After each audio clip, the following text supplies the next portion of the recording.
கூச்சம், தயக்கம் இதெல்லாம் ஏன் ஏற்படுது? ஒருத்தர் தன்னுடைய இப்போ நிறைய பேர்த்துக்கு லட்சியம் இல்லை. என்ன லட்சியம் அப்படின்னா, லட்சியம்னா அப்படி ஒன்றும் இல்லைங்க. பொழப்பு பார்க்குறது தான். பிழைப்புவாதிகளாக ஏன் இருக்காங்க அப்படின்னா, கூச்சம் தான் பிழைப்பாகிறதுக்கே காரணம். லட்சியம் இல்லாமல் போகிறதுக்கு காரணம் அதுக்கு காரணம் கூச்சம்தான் காரணம். கூச்சத்துக்கு என்ன காரணம் அப்படின்னா, இந்த கெட்ட வார்த்தைகள் பேசுகிறது. கெட்ட வார்த்தைகள் அதாவது பேச்சு வழக்கில் கெட்ட வார்த்தை சகஜமாக பேசுவாங்க. அந்த கெட்ட வார்த்தை பேசுகிற வழக்கம்தான் கூச்சத்துக்கு காரணம். தன்னைத்தானே இழிவாக நினைக்கிறது. கெட்ட வார்த்தை பேசினாலே கெட்ட வார்த்தை பேசுகிறவங்க மற்றவங்க இழிவாக நினைப்பாங்க. அதுமாதிரி கெட்ட வார்த்தை பேசுகிறவங்க தன்னையே இழிவாக நினச்சிப்பாங்க. அப்போது தன்னுடைய திறமைகளை தன்னுடைய செயல்பாடுகளை மேடை ஏற்றுறதுன்னா எல்லாத்துக்கும் தெரிகிற மாதிரி தன்னுடைய திறமைகளை வெளிப்படுத்துறது.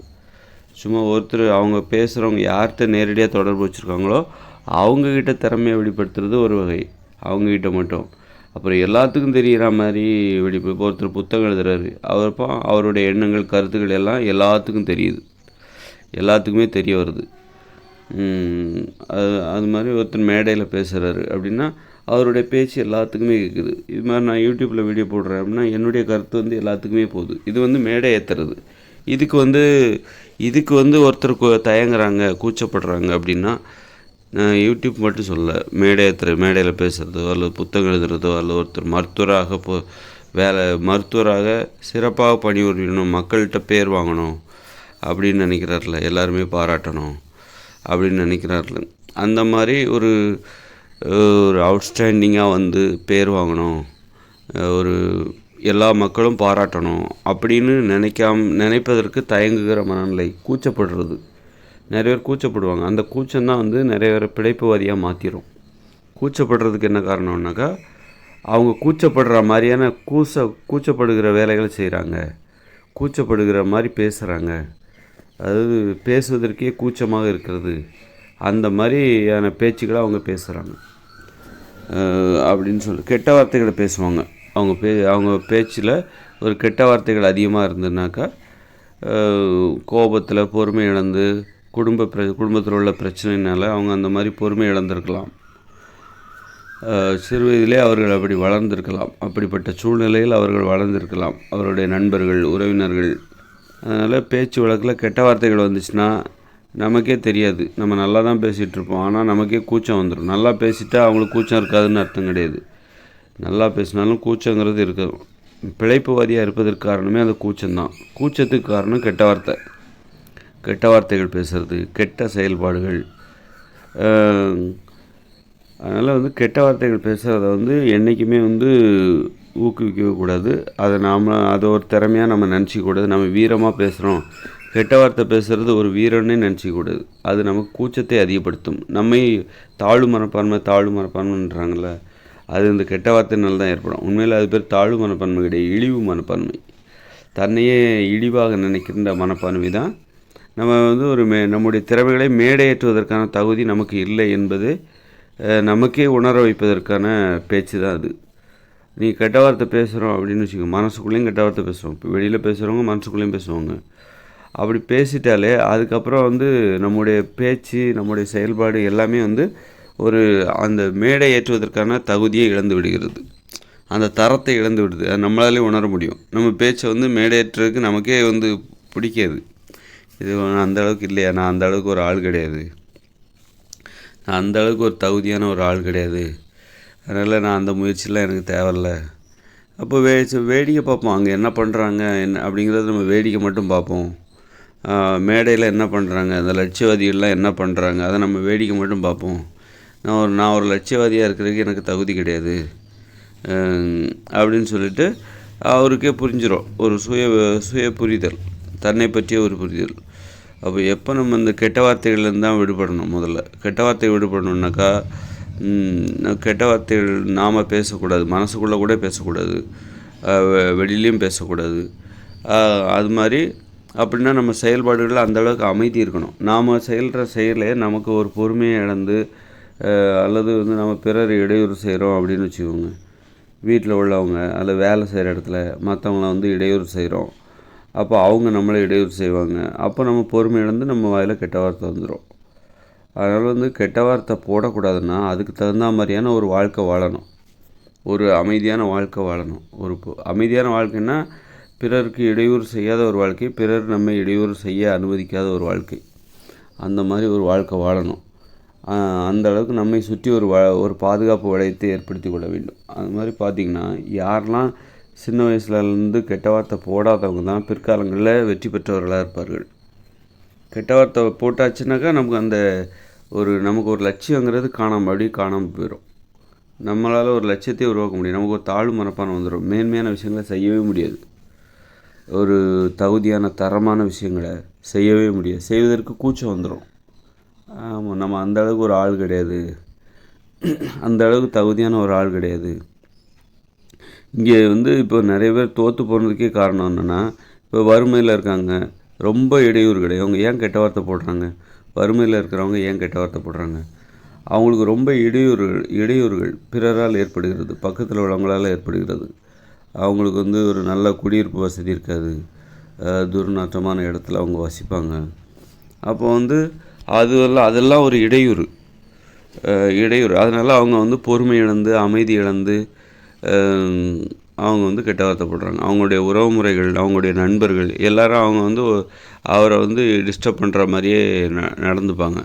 அவரும் அதை கற்றுக்குவார். அவரும் அதுக்கு பதில் விளைவுன்னு ஒன்று இருக்குல்ல, எதிர்வினை.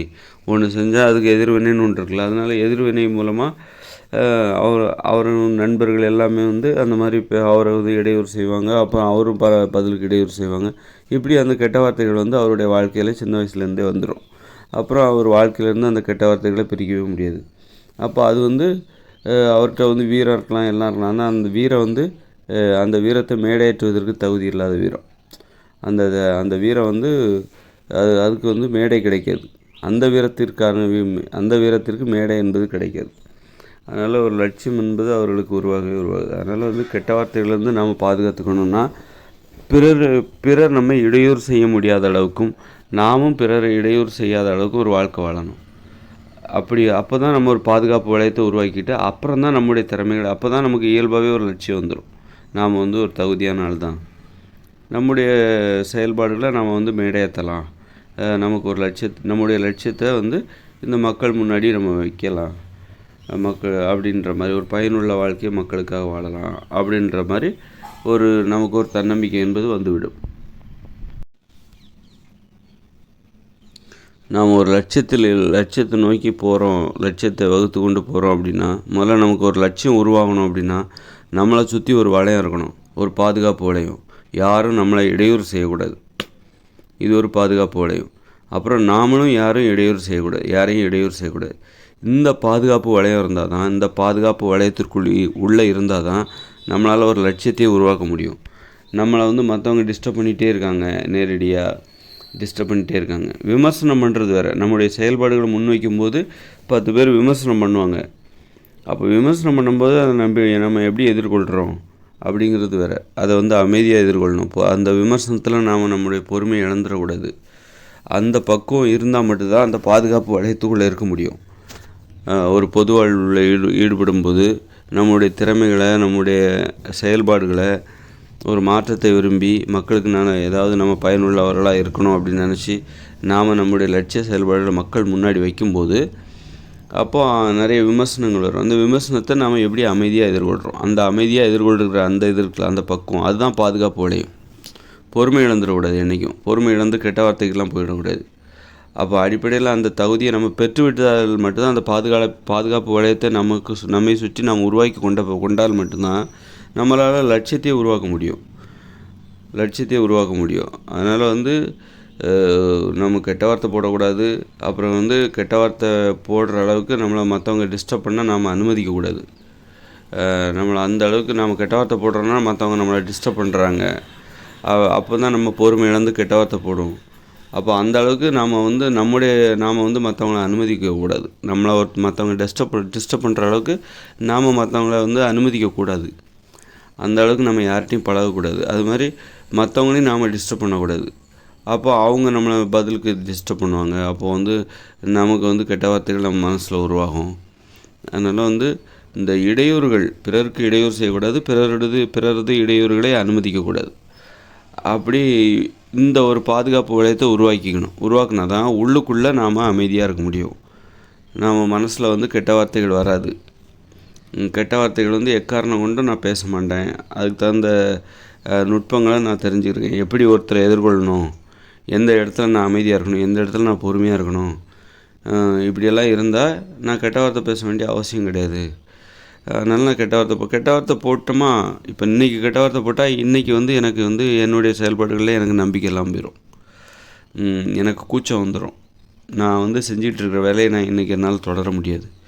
ஏன்னா நான் இன்றைக்கி அந்த கெட்ட வார்த்தை போடுகிற அந்த மனநிலையோடு நான் என்னுடைய செயல்பாடுகளை எனக்கு செய்ய முடியாது. அந்த செயலில் தரம் இல்லை, தகுதி இல்லை, நான் ஒரு தகுதியான ஆள் இல்லை என்பதை எனது மனசை எனக்கு சொல்லிடும்.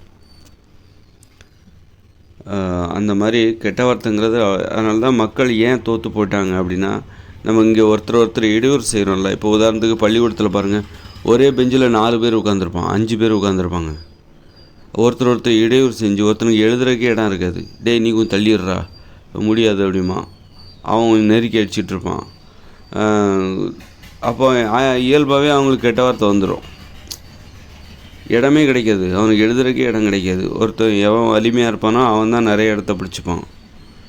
அப்போ வகுப்பறையில்னு வச்சுக்கோங்க, நெருக்கி அடிச்சுட்டு. ஆனால் இப்போ ஆசிரியர்கள் இதை பற்றி கவலைப்பட மாட்டாங்க, பசங்க தானே அப்படின்னு. ஆனால் அவன் கெட்ட வார்த்தை போடுறதுக்கு இதெல்லாம் தான் காரணம்.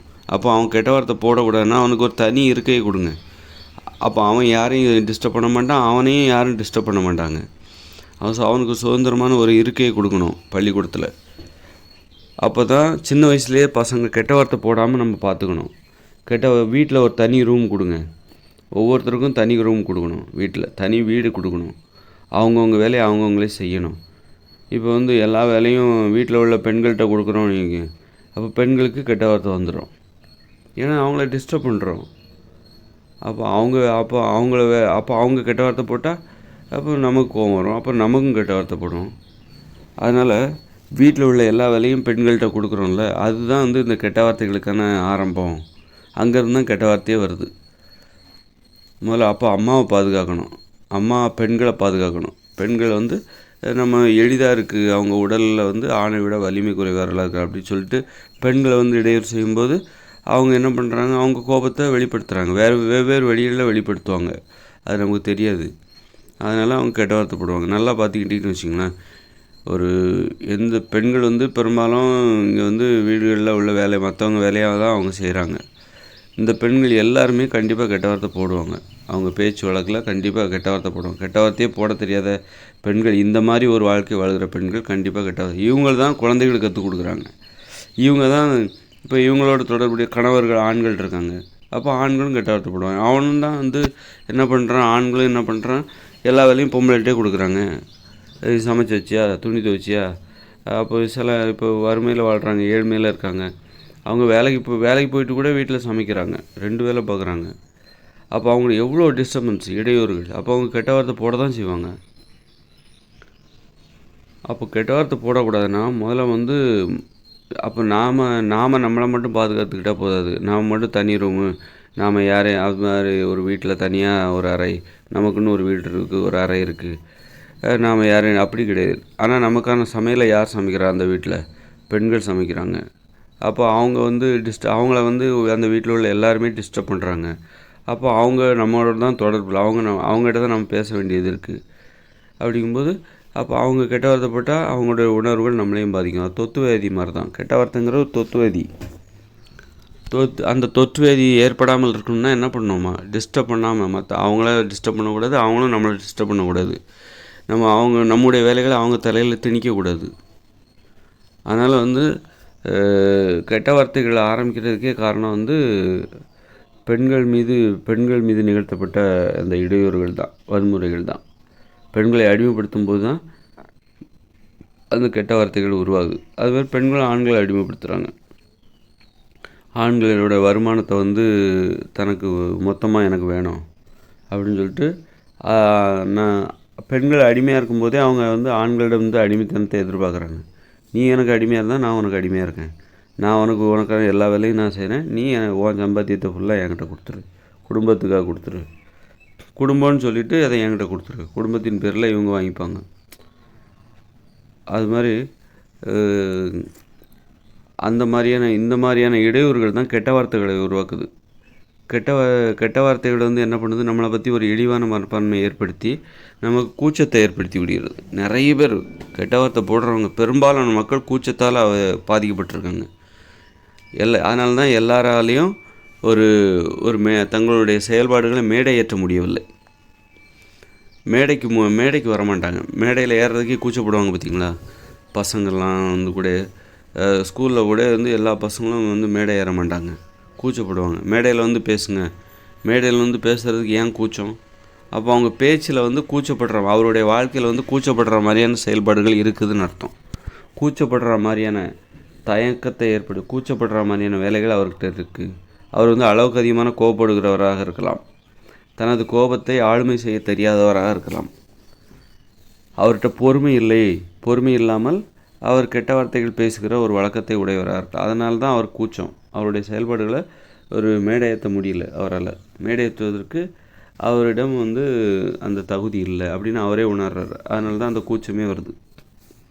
அதனால் நம்ம ஆராயணும், நம்ம ஏன் வந்து நம்மக்கிட்ட ஒரு நல்ல செயல்பாடுகள் இருக்குது, நல்ல சிந்தனை இருக்குது, ஆனால் நம்ம திறமைகளை ஏன் மக்கள் முன்னாடி வைக்கிறதுக்கு நாம் கூச்சப்படுறோம்? நம்ம முகத்தை வந்து ஒரு மேடையில் போய் நம்ம காட்டுறதுக்கு ஏன் கூச்சப்படுறோம்? நமக்கு ஏன் அந்த தைரியம் இல்லை? நம்ம தைரியமானவன்னு நம்ம நினைக்கிறோம்.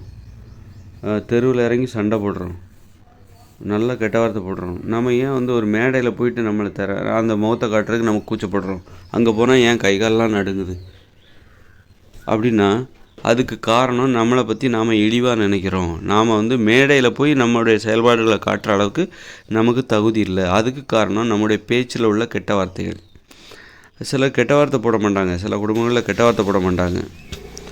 அங்கே உள்ள இப்போ ஒரு அப்பா அம்மா இருப்பாங்க, அவங்க பிள்ளைகள் இருப்பாங்க, கெட்ட வார்த்தை போட மாட்டாங்க. ஆனால் அவங்களுக்கும் கூச்சம் இருக்குது. என்ன இருக்குது அப்படின்னா, கெட்ட வார்த்தை போடாமலே அங்கே வந்து ஒரு அடிமைத்தனம் இருக்கும். பெண்களை வந்து டிஸ்டர்ப் பண்ணுறது. அதாவது வீட்டில் உள்ள எல்லா வேலையும் பெண் செய்வா, வேலைக்கு போக மாட்டா. அந்த பெண் வேலைக்கு போகாமல் இருக்கிறது ஆண்களை இடையூறு செய்கிற பெண்களின் செயல்பாடு. பெண்கள் எப்படி ஆண்களை இடையூறு செய்கிறாங்க அப்படின்னா, வேலைக்கு போக மாட்டாங்க. நான் வேலைக்கு போக மாட்டேன், நீயே போயிட்டு வா, நீ ஒருத்தன் தான் போயிட்டு வா, நான் வேலைக்கு போக மாட்டேன். அப்போ ஆண் என்ன பண்ணுறான், பெண்களை எப்படி இடையிறான்? நீ வேலைக்கு போகலன்னா வீட்டில் உள்ள எல்லா வேலையும் நீ பாரு, நாங்கள் எங்கள் வேலையை நாங்கள் பார்க்க மாட்டோம். இப்படி ஒருத்தர். ஆனால் அவங்க அந்த குடும்பத்தில் வந்து யாரும் கெட்ட வார்த்தை போடாமல் இருக்கலாம். இந்த மாதிரி கெட்ட வார்த்தை போடாமலே இடையூறு செஞ்சுப்பாங்க. ஆக கெட்ட வார்த்தை போடுறது ஒரு அறிகுறி, ஒரு நடைமுறை. ஒருத்தர் தன்னையே இழிவாக நினைப்பதற்கு அது ஒரு காரணம். அது மட்டுமே காரணம். கெட்ட வார்த்தை போடலைன்னா கூட பெண்கள் வேலைக்கு போகலன்னா அது ஒரு இடையூறு.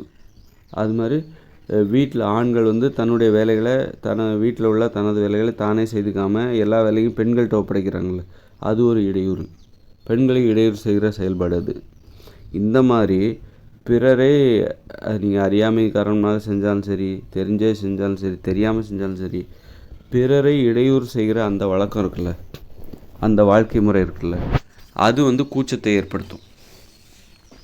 பிறரை இடையூறு செய்கிற அந்த வாழ்க்கை முறை வந்து நமக்கு கூச்சத்தை ஏற்படுத்தும், நமக்கு தயக்கத்தை ஏற்படுத்தும்.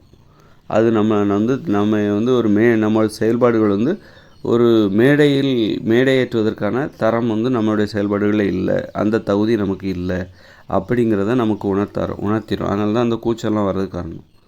அதனால் மேடையில் போனோன்னா கிடுகிடுன்னு நடுங்கிறதுக்கு, பயம் வர்றதுக்கு அதெல்லாம் காரணம். ஆக கெட்ட வார்த்தையே பேசாத அந்த அவங்க வந்து யாராக இருந்தாலும் சரி, அவங்களுக்கு மேடையில் போனால் அவங்களுக்கு எல்லாம் ஒன்று தான், ஒன்றும் பயம் இருக்காது அவங்களுக்கு.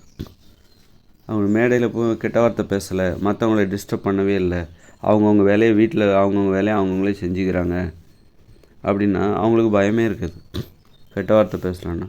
உண்மையான தைரியங்கிறது எப்போ வரும் அப்படின்னா, ஒரு தகுதியான தைரியம், ஒரு தரமான தைரியம், குவாலிட்டியான தைரியம், 1ஆம் நம்பர் தைரியம் எப்போ வரும்னா, கெட்ட வார்த்தை பேசக்கூடாது.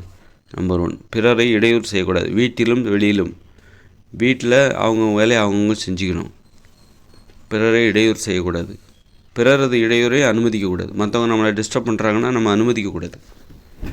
அந்த அளவுக்கு நமக்கு ஒரு பாதுகாப்பு வளையத்தை ஏற்படுத்திக்கணும்.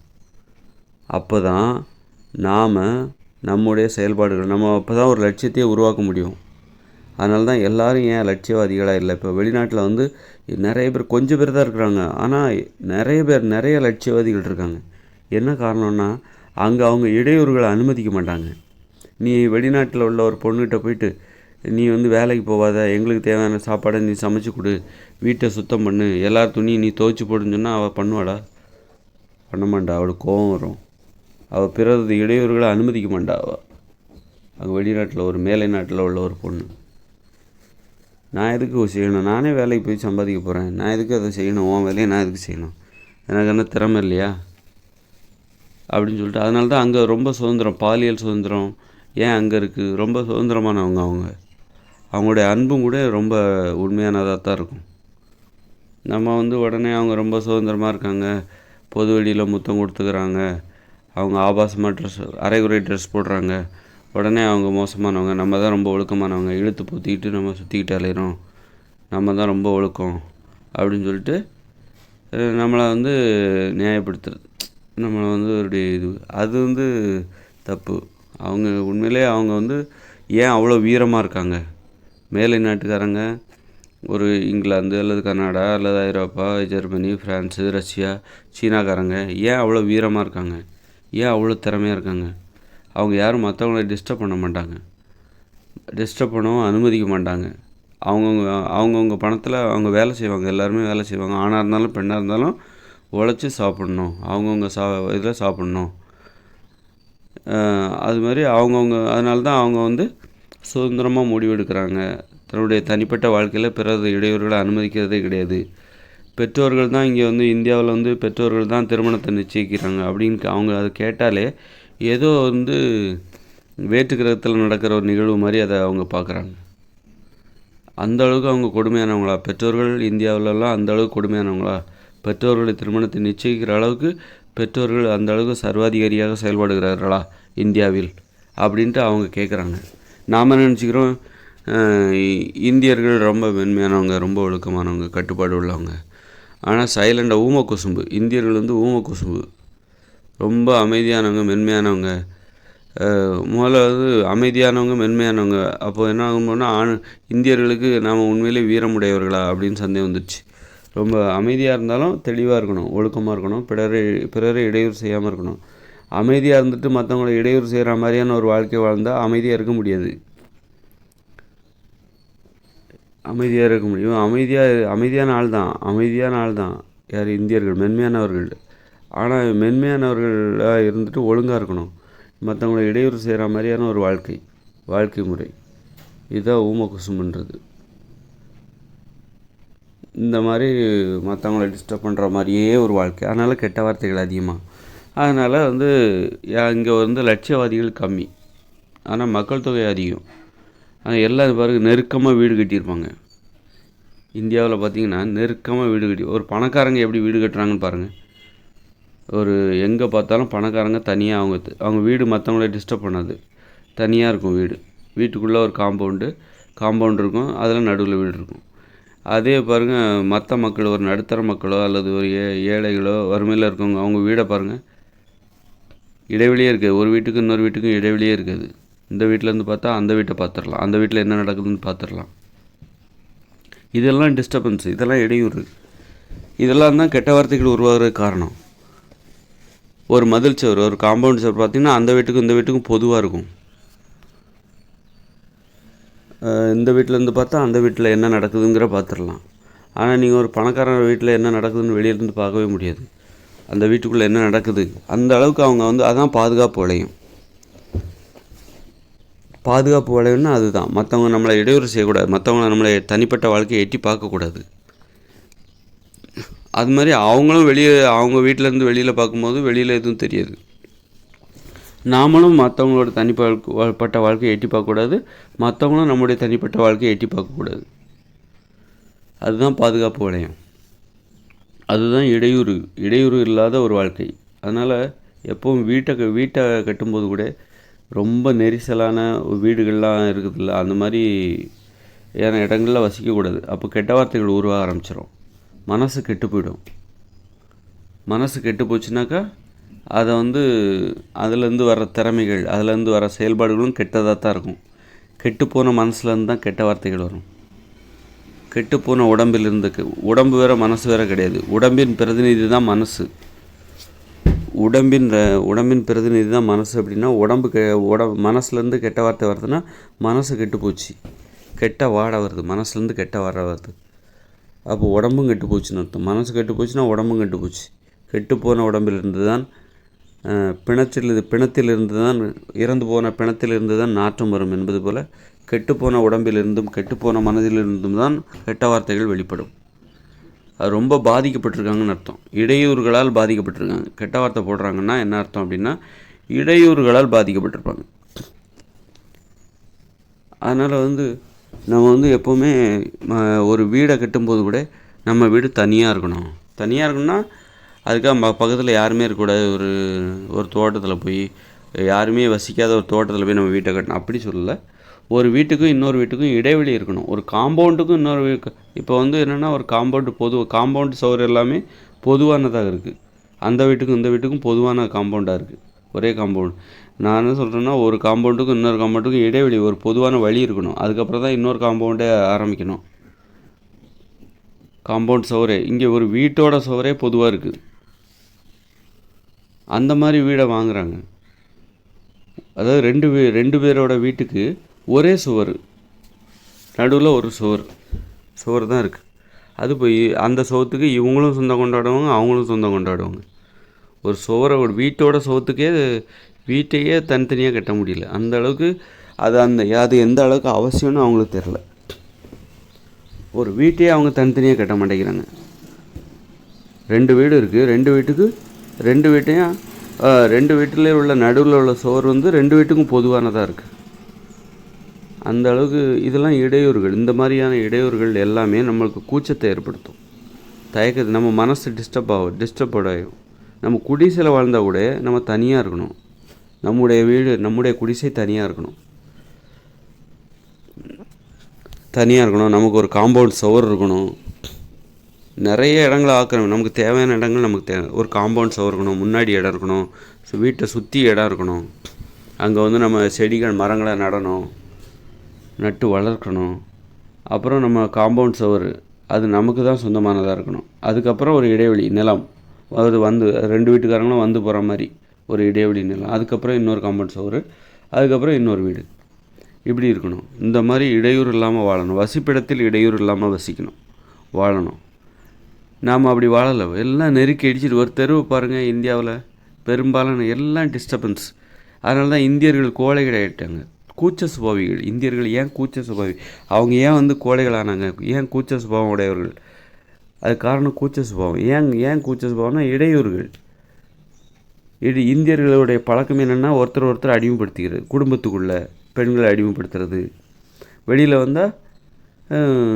வந்தால் அங்கே ஒரு அடிமைத்தனம், தொழிலில் உள்ள அடிமைத்தனம். நீ குறைஞ்ச தொழில் பண்ணுற, நான் கூடின தொழில் பண்ணுறேன். நீ சாதி ரீதியாக அடிமைப்படுத்துறது.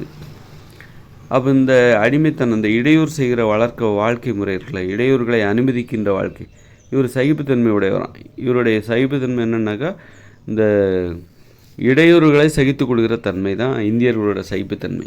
இந்தியரிடம் உள்ள சகிப்புத்தன்மை பாருங்கள், இடையூறுகளை சகித்து கொள்கிற தன்மை. இப்போ வெளிநாட்டுக்காரன் நம்மளை அடிமைப்படுத்தினாங்களா, ஆங்கிலேயர்கள் அல்லது அமெரிக்காக்காரன், அவங்களாம் வீடு துப்பாக்கி வச்சுருக்கான். மற்றவங்க இடையூறு செய்கிறத அனுமதிக்கவே மாட்டான், சகிச்சிக்கவே மாட்டாங்க. அவ்வளோ கோவம் வரும் அவங்களுக்கு. அதனால் வீடுகள்லாம் பார்த்தா அவங்க தனித்தனியாக வீடு இருக்கும். தனித்தனியாக இருக்கும்போது பயமாக இருக்கும். எந்த நேரத்தில் திருடங்க வரலாம், கொள்ளைக்காரங்க வரலாம். அதனால் வீட்டில் துப்பாக்கி வச்சுருப்பாங்க. அவ்வளோ எச்சரிக்கையாக இருப்பாங்க. நம்ம தனித்தனியாக இருந்தாலும் நம்ம வீட்டில் துப்பாக்கி எதுவும் வச்சுக்க போகிறதில்ல. நம்மலாம் நம்முடைய சகிப்புத்தன்மை என்பது இடையூறுகளை சகித்து கொள்கிற தன்மையாக மாறிவிட்டது. அதனால் ஒரு அனுமதிக்கப்பட்ட இடையூறுகள் இருக்குது. நம்மளே அதை விரும்புவோம். அந்த அன்பு இருக்கணும். அன்பும் ஒரு இடையூறு தான். அன்பு, பாசம் இதெல்லாம் ஒரு இடையூறு. ஆனால் அந்த அன்பு பாசத்தில் மோசமான உள்நோக்கம் வந்துடக்கூடாது, அடிமைப்படுத்துகிற குணம் வந்துடக்கூடாது. அடிமைத்தனத்தை கலந்து அன்பை கொடுத்து அவங்கள அடிமைப்படுத்தக்கூடாது. அதில் தான் நம்மர்கள் இந்தியர்கள் என்ன பண்ணிட்டாங்க, பெண்களை எப்படி அடிமைப்படுத்தினாங்க, அன்பை கலந்துட்டாங்க. அந்த அடிமைத்தனத்தில் அன்பை கலந்து அப்படியே அன்பை உள்நோக்கமாக, அன்பை ஆயுதமாக பயன்படுத்தி அடிமைத்தனத்தை ரகசியமாக வச்சு பெண்களை அடிமைப்படுத்திட்டாங்க. பெண்களும் என்ன பண்ணாங்க, அதே அன்பை ஆயுதமாக வச்சு அடிமைத்தனத்தை ரகசியமாக வச்சு ஆண்களை அடிமைப்படுத்தினாங்க. இப்போ பாருங்கள், பெண்கள் ஆண்கள் வேலைக்கு போகிறாங்க, வேணால் பெண்கள் வேலைக்கு போகிறதில்ல. அப்போ இதில் யார் அடிமை? பெண்களுக்காக இவன் எல்லாம் சம்பாதிச்சு கொடுக்குறான், பெண்கள் வீட்டுக்குள்ளே இருந்துக்கிறாங்க. யார் அடிமை? உண்மையிலே ஆண்கள் தான் அடிமைகள். அந்த மாதிரி நம்ம இதெல்லாம் டிஸ்டர்பன்ஸ், இந்த மாதிரி டிஸ்டர்பன்ஸு இதுதான் என்னென்னா நாம் தோற்று போனதுக்கு காரணம். உலக அரங்கில் நாம் பின்தங்கி இருப்பதற்கு அதுதான் காரணம். நம்மளுடைய அரசியல்வாதிகளும் அப்படி தான் இருக்காங்க. மக்களை அடிமைப்படுத்தி வச்சுருக்கணும், முட்டாளாகவே வச்சுருக்கணும், முன்னேறிடக்கூடாது. அப்போ முன்னேறாத வரைக்கும் தான் நம்ம பின்னாடி வருவாங்க, இல்லைன்னா அவங்க பின்னாடி நம்ம போக வேண்டியிருக்கும் அப்படின்னு சொல்லிட்டு அரசியல் லாபத்துக்காக, ஆட்சி அதிகாரத்தை தக்க வைத்து கொள்வதற்காக மக்களை டிஸ்டர்ப் பண்ணுற மாதிரியான அந்த வாழ்க்கையிலேயே வச்சுருக்காங்க. நீ ஒருத்தர் இடையூறு செஞ்சுக்கிட்டே இரு, உனக்குள்ளே நீ சண்டை போட்டுக்கிட்டே இரு. நீ ஒரு நாள் நீ முன்னேறிட மாட்ட, உனக்குள்ளே நீ சண்டை போடு, நீ ஓய்வெடுத்து கொள்ளாதே, ஏன் சும்மா இருக்கிறாய்? அதோ பார் ஒருத்தர், உன் பக்கத்து வீட்டுக்காரர், அவரிடம் போய் சண்டை போடு அப்படின்னு சொல்லிட்டு, ஆக எக்காரம் நம்மளை பாதுகாத்துக்கணும். நீ ஒரு லட்சியவாதியாக இருக்கணுமா, முதல்ல ஒன்றை சுற்றி ஒரு பாதுகாப்பு வளையத்தை உருவாக்கு. ஒன்றை யாரும் டிஸ்டர்ப் பண்ணக்கூடாது, நீயும் யாரையும் டிஸ்டர்ப் பண்ணக்கூடாது. ஏன்னா கெட்ட வார்த்தைகள் அங்கேருந்து தான் உருவாகுது. அதனால் கெட்ட வார்த்தைகளை மட்டும் நம்ம கண்ட்ரோல் பண்ணக்கூடாது. கெட்ட வார்த்தைகள் எங்கேருந்து வருதோ அதை கண்ட்ரோல் பண்ணு. கெட்ட வார்த்தைகள் எங்கேருந்து வருதோ அதை நீ கண்ட்ரோல் பண்ணு. அப்போ தான் கெட்ட வார்த்தைகளை கண்ட்ரோல் பண்ண முடியும். இப்போ இந்த எரியிறதை பிடுங்குனா கொதிக்கிறது அடங்கும் அப்படின்னு சொல்லுவாங்கள்ல. இப்போ தண்ணி கொதிச்சிட்ருக்கு, கொதிக்கக்கூடாதுன்னு அந்த தண்ணியிலேயே நம்ம ஏதாவது கையை வச்சு அதை அழுத்த முடியுமா? அல்லது தண்ணி அப்போ அடியில் கொதிக்குது, அதை பிடுங்கு, அந்த விறகு கட்டை எடுத்து வெளியே வை, அதை அணைச்சிரு, அப்போ ஆட்டோமேட்டிக்காக கொதிக்கிறது அடங்கிடும். அது மாதிரி கெட்ட வார்த்தை போடுற நிப்பட்டணுமா? கெட்ட வார்த்தை போடுவியான்னு போட்டு பிள்ளைகளை போட்டு அடிக்க விடுது. இவங்க கெட்ட வார்த்தை போடுவியா, இப்போ ஏன் கெட்ட வார்த்தை போடுற, நாக்கில் சூடு வைக்கிறேன் பாரு, இது பண்ணக்கூடாது. கெட்ட வார்த்தை ஏன் போடுறாங்க?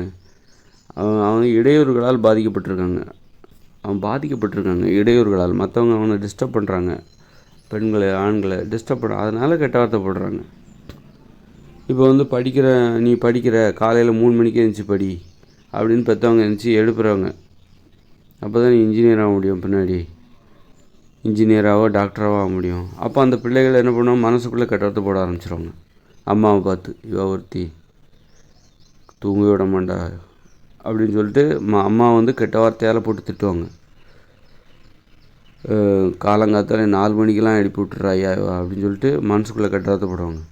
ஒரு கட்டத்தில் வளர்ந்த பிறகு அந்த வாயில் வந்துடும், அதுக்கு மனசுக்குள்ளே இருக்கிற கெட்ட வார்த்தை வாயில் வந்துடும். சின்ன வயசில் பேசினாக்கா, அம்மா அப்பாவை பேசினா சரி அடிச்சு விடுவாங்க. அடித்தாலும் அப்படி அடிக்கும்போதும் அளவுக்கு அதிகமாக அடி வாங்கும்போது அந்த பிள்ளைங்க கெட்ட வார்த்தை போட்டு பேச ஆரம்பிச்சிருவாங்க.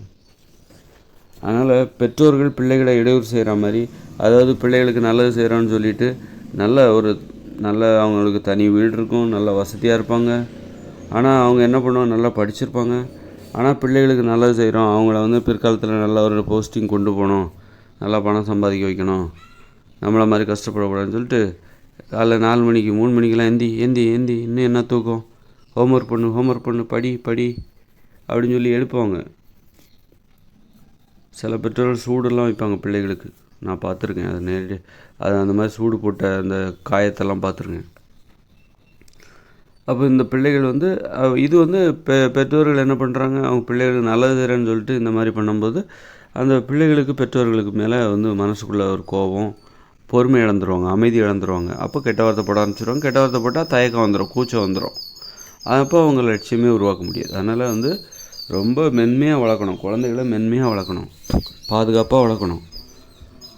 நம்முடைய வசிப்பிடங்களை சுதந்திரமாக அமைச்சிக்கணும். ஒரு வீட்டுக்கும் இன்னொரு வீட்டுக்கும் இடைவெளி இருக்கணும். நம்ம வீட்டில் உள்ள நடக்கிற தனிப்பட்ட விஷயங்களை மற்றவங்க எட்டி பார்க்க முடியாத அளவுக்கு இங்கே ஒரு பாதுகாப்பு வளையம் இருக்கணும். அப்படி இருந்தால் தான் நமக்கு கெட்ட வார்த்தைகள் வராது, நமக்கு கூச்சம் ஏற்படாது, தயக்கம் ஏற்படாது. கூச்சம் என்பது என்னென்னா, இழிவு மனப்பான்மையின் வெளிப்பாடுகள் தான். யாருக்கு கூச்சம் இருக்குது, எனக்கு கூச்ச சுபாவி அப்படி நமக்கு மேடையில் ஏறுறதுக்கு நமக்கு நடுங்குறோம், பயப்படுறோம், தயங்குறோம், பின்வாங்குகிறோம் அப்படின்னா நமக்கு கூச்சம் இருக்குது. கூச்சம்னா என்ன? மனசு கெட்டு போய் கிடக்குன்னு அர்த்தம். மனசு கெட்டு போய் கிடக்கு. இழிவு மனப்பான்மையின் வெளிப்பாடு தான். இழிவான ஒரு வாழ்க்கையில் இருந்து தான் கூச்சம் உருவாகும். அதனால் கூச்சப்படுறோம் அப்படிங்கிறதுக்கான ஒரு சரியான புரிதல் ஓரளவுக்கு கிடச்சிருக்கும் அப்படின்னு நினைக்கிறேன். நானும் அந்த மாதிரி கூச்ச சுபாவியாக இருந்திருக்கேன்.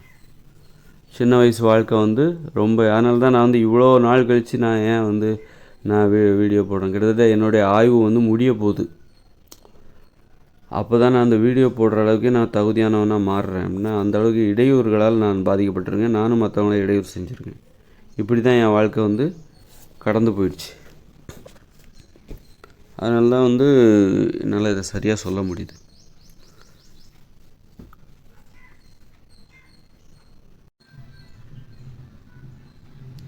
இடையூறு என்பதற்கு இன்னொரு என்னென்னா அடிமைப்படுத்துகிற நோக்கம். மற்றவங்களை அடிமைப்படுத்துறது அல்லது மற்றவங்க நம்மளை அடிமைப்படுத்துறது, இதுதான் இடையூறு. பிறரை டிஸ்டர்ப் பண்ணக்கூடாதுன்றாங்களா? இந்த டிஸ்டர்பன்ஸோட மற்றவங்களை இடையூறு செய்கிற அதுக்கு இன்னொரு அர்த்தம் என்னென்னாக்கா அடிமைப்படுத்துறது. இப்போ ஆங்கிலேயர்கள் நம்ம அடிமைப்படுத்துனாங்களா, அதுக்கு என்ன காரணம்னா அதுக்கு இன்னொரு பேர் என்னென்னா நமக்கு இடையூறு செய்கிறார்கள். நாம் அமைதியாக வாழ்ந்துட்டு இருந்தோம், நம்ம இடையூறு செய்கிறார்கள். அந்த காலத்துலலாம் மக்கள் அமைதியாக வாழ்ந்துட்டுருப்பாங்க. எதிர் நாட்டு ஒரு ஓலை வரும், எதிர் நாட்டிலேருந்து படைகள் நம்ம மீது போர் தொடுக்க கொண்டு இருக்கிறார்கள் அப்படின்னா என்ன அர்த்தம்? நம்மளை இடையூறு செய்ய வராங்க. அவங்க இடையூறு செஞ்சு என்ன பண்ணுவாங்க? நம்மளை அடிமைப்படுத்துவாங்க. ஆக இடையூறுனா என்னென்னாக்கா அடிமைப்படுத்துறது. நாம் மற்றவங்களை அடிமைப்படுத்துறது, மற்றவங்க நம்மளை அடிமைப்படுத்துறது. இப்போ பிள்ளைகள் கூட பெற்றவங்களை அடிமைப்படுத்துவாங்க. எப்படி? இப்போ பெற்றவங்க பிள்ளைகளுக்காக சம்பாதிச்சு போடுறாங்கல்ல. இப்போ பிற உயிரினங்களில் பார்த்திங்கன்னா ஒரு நாய் இருக்குது, குட்டி போடுது. ஒரு 2 மாதம்தான் பால் கொடுக்கும். அப்புறம் எல்லாம் அந்த தாய் நாய் குட்டி நாயை கண்டுக்காது. ஆக அது ஒரு இடையூறு தான், ஆனால் நியாயமான இடையூறு. ஆனால் ஒரு 2 மாதம் பால் கொடுக்கும். அதுக்கப்புறம் அந்த குட்டி நாய் இந்த தாய் நாய் கண்டுக்காது. அது மாதிரி தான் ஒரு பறவை குஞ்சாக இருக்கும்போது தான் எல்லாம் இறை கொடுக்கும். இறக்கை முளைத்து விட்டால் அப்புறம் பறந்து போயிடும். ஆனால் நம்ம தான் என்ன பண்ணுறோம்? பெற்றோர்கள் படிக்கிறதுக்கு கிட்டத்தட்ட 26 வயசு ஆகிடுது. 26 வயசு வரைக்கும் அந்த பெற்றோர்கள் அந்த பிள்ளைகளுக்காக சம்பாதிச்சு போடுறாங்க. அப்படின்னா என்ன அர்த்தம்? அந்த பிள்ளைகள் அந்த பெற்றோர்களை அடிமைப்படுத்துகிறார்கள். பிள்ளைகளின் அடிமைத்தனத்தை, இடையூறுகளை அந்த பெற்றோர்கள் அனுமதிக்கிறார்கள், ஏற்றுக்கொள்கிறார்கள். அதுக்கு காரணம் இந்த அரசாங்கம் தான் காரணம். பிள்ளைகளோட அந்த செலவுகளை அரசாங்கம் ஏற்றுக்கணும். கல்வியை கட்டணம் இல்லாமல் கொடுக்கணும். அப்புறம் மாதந்தோறும் பிள்ளைகளுக்கு ஊதியம் கொடுக்கணும், சம்பளம் கொடுக்கணும், பணம் கொடுக்கணும். அப்போ பெற்றோர்களுக்கு அந்த சுமை இல்லாமல் போகும். பெற்றோர்கள் சுதந்திரமாவாங்க. பிள்ளைகளால் ஏற்படுகிற இடையூறுகள் பெற்றோர்களுக்கு ஏற்படாது. அப்போது பெற்றோர்களுக்கு பிள்ளைகளை அளவுக்கு அதிகமான கோபம் வராது. பிள்ளைகளை கண்டிக்கிறோம், வளர்க்குறோங்கிற பேரில் அளவுக்கு அதிகமான கோபம் பெற்றோர்களுக்கு வராது. ஏன்னா பெற்றோர்களுக்கே பயமாக இருக்கும். நம்ம ரொம்ப பிள்ளைகளை போட்டு அடித்தோம், கெட்ட வார்த்தையில் திட்டினோன்னா அவன் வீட்டை விட்டு வெளியே போனாலும் போயிடுவான். ஏன்னா அவன் பெற்றோர்களோட வருமானத்தில் இல்லை, கவர்மெண்ட் அவனுக்கு கொடுக்குது காசு. மாதம் 5000 அப்படின்னு சொல்லிட்டு கொடுக்குது, படிக்க வைக்கிது. கட்டணமெல்லாம் அவனுக்கு படிக்க வைக்கிது. மாதம் 5000 6000ன்னு பணம் கொடுக்குது. அவனுக்கு மருத்துவமும் இலவசமாக கிடைக்கிது. தனியாக வீடும் கொடுத்துடணும். 8 வயசுக்கு மேலே வந்துடுச்சா குழந்தைகளுக்கு அரசாங்கம் ஒரு வீடு கொடுத்துடணும், தயாராக வச்சுருக்கணும். ஒரு குடும்பம்னா அங்கே 4 வீடு இருக்கணும். 4 வீடு, ஒரு காம்பவுண்டு, ஒரு அப்பா அம்மா 2 பிள்ளைங்க. 2 பிள்ளைங்களுக்கு மேலே பெற்றுக்கக்கூடாது. அப்படி இருக்கும்போது ஒரு அரசாங்கம் ஒரு குடும்பத்திற்கான வீட்டை கட்டி கொடுத்துடணும். அப்படிங்கும்போது வீடு கவர்மெண்ட் கொடுத்துருது. அப்புறம் கல்வியை கவர்மெண்ட் கொடுத்துருது. அப்புறம் செலவுக்கு வேறு பணம் கொடுக்குது. அப்படிங்கும்போது அந்த பசங்களை பெற்றவங்க அடிப்பாங்களா, கெட்ட வார்த்தையில் திட்டுவாங்களா? ஏன்னா பயப்படுவாங்க. ஏன்னா கவர்மெண்ட் எல்லாமே கொடுக்குது. அவன் ஒன்றும் நம்மளை சார்ந்து இல்லை. அந்த பசங்க நம்முடைய பசங்களாக இருந்தாலும் அவங்க நம்மளை சார்ந்து இல்லை. அவங்களுக்கு கவர்மெண்ட் பணம் கொடுக்குது.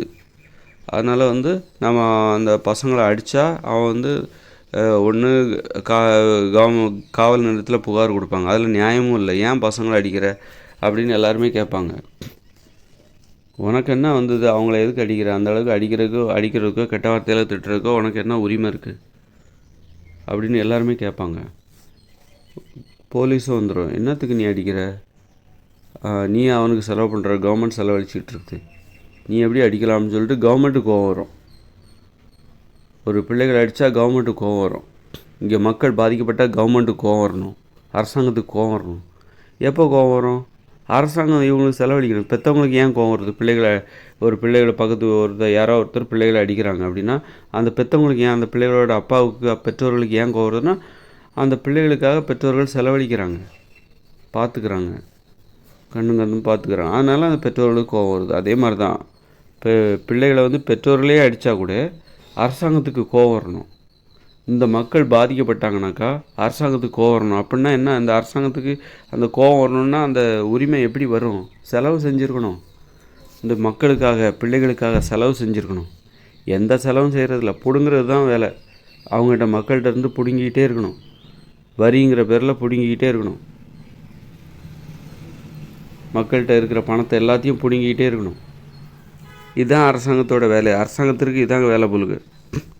ஆனால் அரசாங்கம் மக்களுக்கு எதுவும் செய்கிறதில்ல. மக்களை உனக்கு எனக்கும் சம்மந்தம் இல்லை, உன் கஷ்டத்தில் நீ பாதிக்கப்பட்டால் எனக்கு ஒன்றும் கோபம் வராது, நான் அதை பற்றி நான் கண்டுக்கவே மாட்டேன், அப்போ எனக்கு கண்ணு தெரியாமல் போயிடும் அப்படிங்கிற மாதிரி குருடர்களாக அரசாங்கம் இருக்குது. குருடர்களால் நிர்வகிக்கப்படுகிற அரசாங்கம், செவிடர்களால் நிர்வகிக்கப்படுகிற அரசாங்கத்தை ஆட்சியாளர்கள்லாம் ஆட்சி அதிகாரத்தை கைப்பற்றினோடனே செவிடர்களாகவும் குருடர்களாகவும் மாறிவிடுவாங்க. வாங்கும்போது மட்டும் வரியை வாங்கும்போது மட்டும் அவர்களுக்கு காது கண்காது எல்லாமே தெளிவாக இருக்கும். அந்த மாதிரி டிஸ்டர்பன்ஸை நம்ம அனுமதிக்கக்கூடாது, இடையூறுகளை அனுமதிக்கக்கூடாது, பிறருக்கு இடையூறும் செய்யக்கூடாது. அப்போ தான் நமக்கு லட்சியமே உருவாகும். ஆகா, நம்ம பாதுகாப்பான வளையத்துக்குள்ளே வந்துட்டோம். நீங்கள் மற்றவங்களை டிஸ்டர்ப் பண்ணுறீங்க, கெட்ட வார்த்தையில் திட்டுறீங்க. அப்படிங்கும்போது நாளைக்கு நம்ம எல்லாருக்குமே பெரிய ஆள் ஆகணும், ஏதாவது ஒரு துறையில் சாதிக்கணுங்கிற எண்ணம் இருக்கும். இப்போ நடைமுறை வாழ்க்கையில் நிகழ்காலத்தில் நமக்கு நல்லா கெட்ட வார்த்தை போடுறோம், நண்பர்களை கெட்ட வார்த்தையில் திட்டுறோம், சண்டை ஒரு கோபம்னு வந்துட்டால் வாயில் கெட்ட வார்த்தை வந்துடுது. அப்படின்னு இருக்கும்போது நாளைக்கு நம்ம இந்த ஒரு லட்சியத்தை வச்சுக்கிட்டு நாளைக்கு நம்மளுடைய திறமையை செயல்பாடுகளை நம்ம மேடை ஏற்றும் போது 4 பேர் விமர்சிக்கும் போது அந்த இடத்துல நாம் எப்படி பேசுவோம் அப்படின்னு சொல்லிட்டு நம்ம மனசு கற்பனை பண்ணோம். அந்த இடத்துல யாராவது விமர்சிப்பாங்க, உடனே அவங்கள பார்த்து நீங்கள் கெட்ட வார்த்தை போட்டிங்கன்னா இன்றைக்கி என்ன பண்ணுறீங்களோ அதுதான் நாளைக்கு பண்ணுவீங்க. இதெல்லாம் கற்பனை செய்யும். நீ டாக்டரானா என்ன பண்ணுவேன், இல்லை எழுத்தாளரானா என்ன பண்ணுவேன், இன்றைக்கி யாராவது ஒன்று விமர்சித்தா என்ன பண்ணுவேன், இன்றைக்கி என்ன பண்ணுற அதுதான் அன்றைக்கி பண்ணுவேன். இன்றைக்கி 4 பேர்கிட்ட நீ கெட்ட வார்த்தை போடுறியா, உன் கோபத்தை வெளிப்படுத்தி சண்டை போடுறியா, பப்ளிக்காக பொது இடத்துல நின்றுக்கிட்டு கூச்சமே இல்லாமல் கெட்ட வார்த்தை போட்டு சண்டை போடுறியா, அப்போ நாளைக்கு நீ ஒரு எழுத்தாளராகி புத்தகம் எழுதினாலும் 4 பேர் விமர்சிக்கும் போது அவங்கள நீ கெட்ட வார்த்தை போட்டு தான் பேசுவேன். அதில் மனசுக்குள்ளேயே கெட்ட வார்த்தை போடுவேன், அதில் வெளியில் கூட நம்பிக்கையானவங்ககிட்டே கெட்ட வார்த்தை போட்டு விமர்சிச்சுட்ருப்பேன், திட்டுவேன். அப்போ பாதுகாப்பு இருக்காது. கெட்ட வார்த்தை போடும்போது நமக்கு பாதுகாப்பு இருக்காது. அப்போது விமர்சனங்கிறது கூட ஒரு நாகரிகமாக எதிர்கொள்ளணும். 4 பேர் விமர்சனம் பண்ணும்போது அது எதிராக நம்ம கெட்ட வார்த்தை போட்டோன்னா நமக்கு பாதுகாப்பு இல்லாமல் போயிடும். யாரும் நமக்கெல்லாம் நம்மகிட்ட ஆட்சி அதிகாரம் நமக்கு ஒரு பாதுகாப்பு இருந்தால் கூட நமக்கு அப்போ நம்ம ஒரு பாதுகாப்பை ஏற்படுத்திக்கலாம். ஒரு நம்மகிட்ட அதிகாரம் இருக்குது அப்படின்னு பாதுகாப்பு இருக்குது. ஆனால் அதிகாரம் இல்லாத போது நாம் இந்த ஒரு விமர்சனத்தை நாகரிகமாக எதிர்கொள்ளலை, நம்மளை விமர்சிக்கிறவங்களாம் நம்ம கெட்ட வார்த்தை போடுறோம் ஒரு பொது வெளியில் அப்படின்னா நமக்கு ஆபத்து வந்துடும். அது ஒன்று அவர் நம்ம மேலே புகார் கொடுப்பாரு, அல்லது கெட்ட வார்த்தை போடுறோம் அப்படின்னா நம்மளை அடியாட்களை வச்சு அடிப்பாங்க, நமக்கு பாதுகாப்பு இருக்காது. அப்போது கெட்ட வார்த்தை போடுறவங்களுக்கு இந்த மாதிரியான அச்சம் மனசில் இருக்கும்போது அவங்களுக்கு ஒரு தன்னுடைய செயல்பாடுகளை மேடையேற்றுவதற்கு, ஒரு லட்சியவாதியாக வாழ்வதற்கு அவங்களுக்கு பயம் வந்துடும், ஒரு கூச்சம் பயம் வந்துடும், தயக்கம் வந்துடும். இந்த கோழைத்தனத்தோட வெளிப்பாடு தான் கூச்சம். கோழைத்தனம், தயக்கம் இதனோட வெளிப்பாடு தான் கூச்சம். பிறரது இடையூறுகளை அனுமதிக்கும் போது நம்ம கோழையாயிடுவோம். மற்றவங்களை டிஸ்டர்ப் பண்ணும்போது மற்றவங்கள நம்ம டிஸ்டர்ப் பண்ணும்போது நாம் கோழையாயிடுவோம். மற்றவங்க நம்மளை டிஸ்டர்ப் பண்ணி நம்ம அதை அனுமதிக்கும் போது பிறரது இடையூறுகளால் நாம் பாதிக்கப்படும் போது நம்ம கோழையாயிடுவோம். நம்ம கெட்ட வார்த்தை போடுறோம்னா நம்ம கோழையாயிடுவோம். ஏன்னா நம்ம வந்து நமக்கே நம்ம மேலே ஒரு பயம் வந்துடும். எந்த நேரத்துலையும் எங்கே வேணாலும் சண்டை வரும், நம்ம வாய் சும்மா இருக்காது, நம்ம கெட்ட வார்த்தை போடுவோம், பதிலுக்கு அவங்க சும்மா இருக்க மாட்டாங்க, அவங்க யாருன்னு நமக்கு தெரியாது, அதனால் அவங்களும் சும்மா இருக்க மாட்டாங்க, அதனால் நமக்கு என்ன ஆபத்து என்பது எப்போதும் இருக்குது.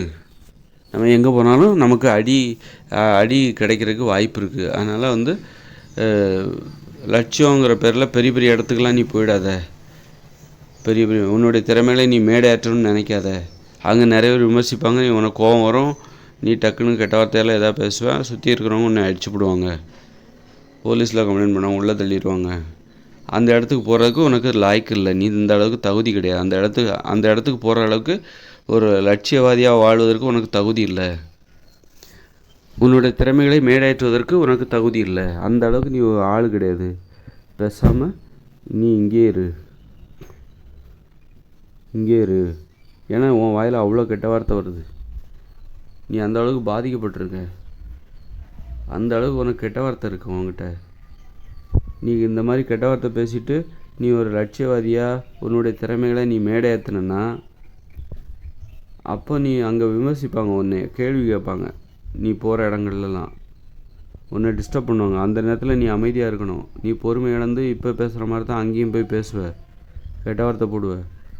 அப்படி கெட்ட வார்த்தை போடும்போது அங்கே உனக்கு அடி கிடைக்க வாய்ப்பு இருக்குது, உனக்கு கொலவரியே வந்துடும். அதனால் கோபத்தை கட்டுப்படுத்த தெரிஞ்சுக்கணும். கோபத்தை கட்டுப்படுத்தினா தான் லட்சியவாதியாக வாழ முடியும். அதுக்காக கோபத்தை இழந்துடக்கூடாது. நிறைய பேர் அதான் பண்ணுறாங்க, கோபத்தை கட்டுப்படுத்துறேன்ட்டு கோபத்தை இழந்துடுறாங்க, சுரணையற்றவர்களாக மாறி விடுகிறார்கள். ஏன்னா கோபமே வராது. கோபம் தான் நான் 10 வாட்டி எண்ணுவேன், 1 2 3 4 5 அப்படின்னு சொல்லிட்டு 10 வாட்டி எண்ணுறதுல கவனம் போயிடுமா, கோபம் குறைஞ்சிடும். கோபம் வந்தால் எனக்கு ஒரு ஆன்மீகவாதிக்கு சொல்லியிருக்காரு, கோபம் வந்தால் காதை சொரிய ஆரம்பிங்க, காதை சொரிஞ்சிக்கிட்டே 10 வரைக்கும் எண்ணுங்க, அப்புறம் உங்களுக்கு கோபம் போயிடும். எப்போ கோபம் தான் அப்படின்னு சொல்லிட்டு, அதாவது கோபத்தை வந்து நம்ம வந்து என்ன பண்ணணும் அப்படின்னா இழந்து விடக்கூடாது. அதே நேரத்தில் அந்த கோபம் அளவுக்கு அதிகமாகவும் போயிடக்கூடாது, பொறுமை இழந்து விடக்கூடாது. மற்றவங்கள நம்ம வந்து டிஸ்டர்ப் பண்ண அனுமதிக்கக்கூடாது, மற்றவர்கள் நம்மை இடையூறு செய்ய அனுமதிக்கக்கூடாது, நாமும் மற்றவர்களை இடையூறு செய்யக்கூடாது. ஐயோ நிறைய கடமைகள் இருக்குது. இதெல்லாம் செஞ்சால் மட்டும்தான் இதெல்லாம் செஞ்சால் தான் நம்ம கோபத்தை வந்து கண்ட்ரோல் பண்ண முடியும். கோபந்தான் ஆயுதம், கோபந்தான் நமக்கு பெட்ரோல், எரிபொருள். கோபம்தான் எரிபொருள். கோபத்தை இழந்து விட்டால் நாம் வந்து ஒரு லட்சியவாதியாக இருக்க முடியாது. அதே நேரத்தில் அந்த கோபம் என்கிற எரிபொருளை வந்து கரெக்டாக ஊற்ற வேண்டிய இடத்துல பெட்ரோல் டேங்கில் ஊற்றினா தான் அந்த வண்டியை ஓட்ட முடியும். அதில் வந்து கெட்ட வார்த்தை போடாதீங்க. கெட்ட வார்த்தை போடுறாங்கன்னா அவங்க பாதிக்கப்பட்டிருக்காங்க அப்படிங்கிற அர்த்தம். பள்ளிகளில் வந்து தனித்தனி இருக்கைகள் கொடுங்க. 8 மணி நேரம் அவங்க பள்ளிக்கூடத்தில் செலவழிக்கிறாங்க ஒவ்வொருத்தரும். அப்போ இந்த ஆங்கில மொழிங்கிறதுல அது ஒரு இடையூறு. ஆங்கில மொழியில் கல்வி கொடுக்குறாங்கல்ல, அது ஒரு இடையூறு, அவங்கள டிஸ்டர்ப் பண்ணுறாங்க. தாய்மொழியில் கல்வி கொடுங்க, அதுதான் வந்து இடையூறு இல்லாத கல்வி முறை. இங்கே வந்து நிறைய பேரால் படிக்க முடியல, அப்போ அவங்க கெட்ட வார்த்தை போட தான் செய்வாங்க. படிக்க முடியல, பெரியவங்களை ஆசிரியர்களை கெட்ட வார்த்தை போட தான் செய்வாங்க அந்த மாணவர்கள், வேறு வழியே இல்லை. ஏன்னா அவங்கள படிக்க முடியல. ஆட்சியாளர்களை கெட்ட வார்த்தை போடுவாங்க இந்த மாணவர்கள், பெற்றோர்களை ஆசிரியர்களை கெட்ட வார்த்தை போடுவாங்க, பெரியவங்களை மதிக்கவும் மாட்டாங்க. ஏன்னா படிக்க முடியல. ஆங்கிலத்தில் கல்வியை கொடுத்தா அவங்களால எப்படி படிக்க முடியும்? அவங்களால படிக்க முடியாது. அப்போ சாபம் விடுவாங்க, சபிப்பாங்க, கெட்ட வார்த்தையாலேயே திட்டுவாங்க. அப்போ பதிலுக்கு அவங்க கெட்ட வார்த்தை போட்டால் அவங்க மற்றவங்க பெரியவங்க என்ன பண்ணுவாங்க, வீட்டில் உள்ளவங்க என்ன பண்ணுவாங்க, அவங்க பெற்றவங்களே கெட்ட வார்த்தை போடுவாங்க. பெற்றவங்க சும்மா இருப்பாங்களா? பெற்றவங்க பிள்ளையை போட்டு அடிப்பாங்க, உறவுமுறை கெட்டு போயிடும். பெற்றவங்க மேலே ஒரு பழி உணர்ச்சி வந்துடும் பசங்களுக்கு. பிள்ளைங்க மேலே பெற்றோர்களுக்கு பழி உணர்ச்சி, ஒருத்தர் சாபம் விட்டுப்பாங்க. பிள்ளைகள் என்ன பண்ணுவாங்க, பெற்றவங்கள சாபம் விடுவாங்க. பெற்றவங்க என்ன பண்ணுவாங்க, பிள்ளைகளை சாபம் விடுவாங்க.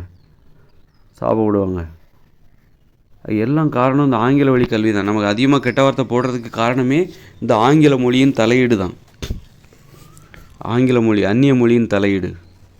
அதனால் நம்ம மக்களை வந்து கெட்ட வார்த்தை போடக்கூடாது. அப்போ தான் அவங்கள லட்சியவாதியாக மாற்ற முடியும். லட்சியவாதியாக மாற்றினா தான் இந்த நாடு முன்னேறும். இந்த நாடு முன்னேறணும் அப்படின்னா மக்கள் கெட்ட வார்த்தை போடக்கூடாது, மக்கள் பாதிக்கப்படக்கூடாது, இடையூறுகளால் பாதிக்கப்படக்கூடாது. அடிப்படையான இடையூறு கல்வியில் நடைபெறுகிற இடையூறு தான் அடிப்படையான இடையூறு. ஆங்கில மொழி மிகப்பெரிய இடையூறு. அந்நிய மொழியான ஆங்கில மொழி ஆங்கிலேயர்களுக்கு தாய்மொழி. ஆனால் அது நமக்கு இடையூறாக இருக்குது. அதனால் ஆங்கில மொழி இடையூறானதுன்னு நான் சொல்லக்கூடாது. அந்நிய மொழியான ஆங்கில மொழி, நமக்கு அந்நிய மொழியான ஆங்கில மொழி இடையூறானது. அதை நாம் அந்த இடையூறை அனுமதிக்கிறதுனால அந்த இடையூறை வேலியில் போகிற ஓனான வேட்டியில் விட்டுக்கிட்ட கதையாக அங்கே இருக்கிற ஆங்கில மொழியை இழுத்து நம்மக்கிட்ட வச்சுக்கிறோம். கல்வியில் திணிச்சு சும்மா கிடக்கிறத எடுத்து சொரிஞ்சு விட்டா மாதிரி அந்த ஆங்கில மொழி நமக்குன்னு ஒரு மொழி இருக்குது, அதில் படிக்காமல் ஆங்கில மொழியில் போய் கல்வி கற்றுக்கிட்டு அப்போ அதனால்தான் இந்த மாணவர்களால் படிக்க முடியல. அப்போ அவங்க வாயில் கெட்ட வார்த்தை தான் வரும். அனுபவிங்க, இதுதான் உண்மை. நீ அந்த பசங்களை விடாமல் பண்ணிட்டீங்க. பசங்களை படிக்க விடாமல் ஆங்கில மொழியில் பாடத்தை ஆங்கிலமயமாகிட்டீங்க. அப்போ தொழிலும் ஆங்கிலமயம். நீங்கள் வேலைக்கு போகிறீங்களா, அங்கேயும் நிறைய ஆங்கிலத்தோட இடையூறு. நிர்வாகம் எல்லாம் ஆங்கிலத்தில் நடைபெறுது. இங்கிலீஷ் தெரிஞ்சால் தான் வேலை பார்க்க முடியும். அப்போ அவங்களும் சபிக்க தான் செய்வாங்க.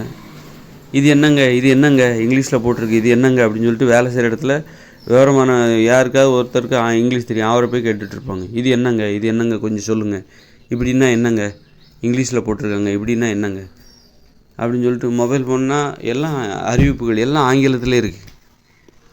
மொபைல் ஃபோனில் எல்லாம் ஆங்கிலத்திலே இருக்குது.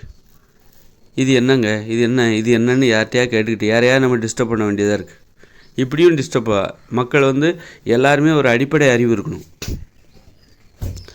எல்லாருக்குமே ஒரு அடிப்படை அறிவுங்கிறது இருக்கணும், ஒரு கல்வி அறிவுங்கிறது இருக்கணும். அதை இப்போது மக்கள் வாழ்கிறாங்கன்னு வச்சுக்கோங்களேன். எல்லாருக்குமே கணினி அறிவு இருக்கணும், கம்ப்யூட்டர் அறிவு இருக்கணும், கம்ப்யூட்டரை இயக்க தெரிகிற அறிவு இருக்கணும், ஸ்மார்ட் ஃபோனை பயன்படுத்துகிற அறிவு இருக்கணும், எழுத படிக்க தெரிகிற அறிவு இருக்கணும்.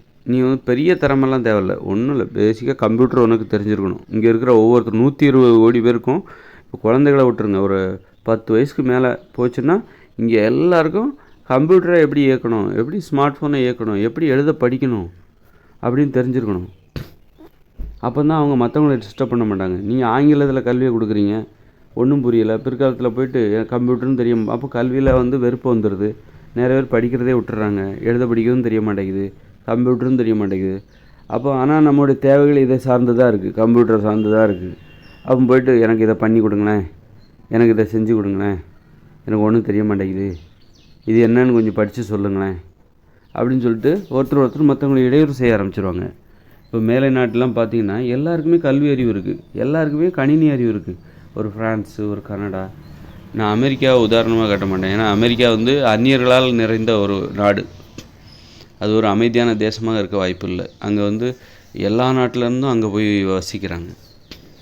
அதனால் எல்லா மொழியும் பேசுகிற ஒரு இடமா தான் இருக்குது. ஆனால் நிர்வாக மொழிங்கிறது ஆங்கிலம் இருக்கும். அந்த வகையில் அமெரிக்கா தப்பிச்சுது. ஆனால் மற்ற நாடுகளில் அமெரிக்கா, ஜெர்மனி அங்கெல்லாம் பார்த்திங்கன்னா அவங்க மொழி தான்.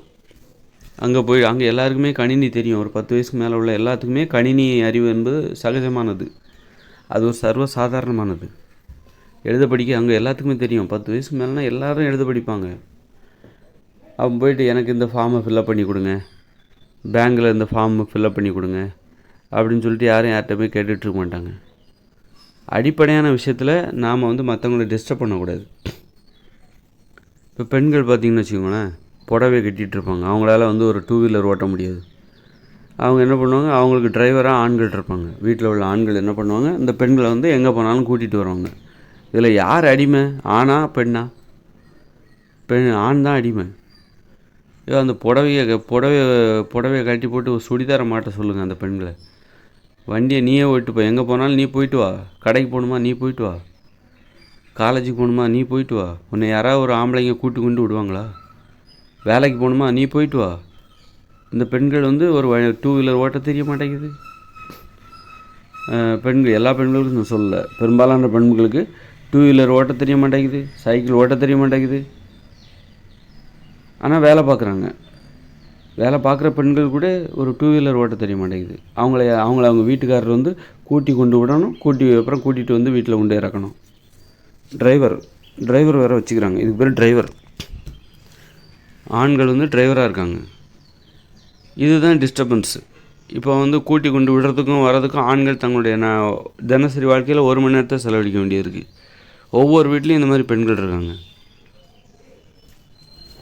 இப்போ ரொம்ப படிச்சுட்டாக்கா வந்து படிச்சுட்டா வெறும் படிப்பு மட்டும் தான் படிக்கிறாங்க, வேறு எதுவும் தேவையில்ல.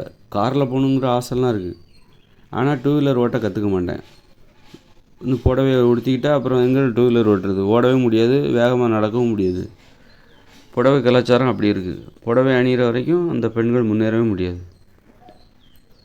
இது என்னங்க ஆடை? ரொம்ப காமெடியான ஆடையாக இருக்குது. வேகமாக நடக்க முடியாது, ஓட முடியாத ஒரு ஆடை. ஓடுவதை தடுக்கின்ற ஒரு ஆடை. காலை பிடிச்சி இழுத்தா இப்படி இருக்கும். ஒருத்தர் ஓடிக்கிட்டு இருக்காங்க, குறுக்க ஒரு கம்பை கொண்டு விட்டால் இப்படி இருக்கும். அதுதான் அந்த புடவை. புடவை கட்டிட்டு யாராவது வேகமாக ஓட முடியுமா? வேகமாக நடக்க முடியுமா? வேகமாக நடக்கணுமா? அந்த புடவை எடுத்து தூக்கி இடுப்பில் சொருவிக்கணும். அப்போ தான் வந்து அந்த வேகமாக நடக்க முடியும். இந்த ஓட்டப்பந்தயத்தில் பெண்கள் கலந்துப்பாங்க புடவை கட்டிட்டு. அப்போ என்ன பண்ணுவாங்க, இந்த புடவையால் தடுக்கி நிறைய பெண்கள் கீழே விடுவாங்க. சில பெண்கள் வந்து புடவையை தூக்கி இடுப்பில் சொருவிப்பாங்க. தூக்கி கட்டி இடுப்பில் சொருவி அப்போ கூட தடுக்கி கீழே விடுவாங்க.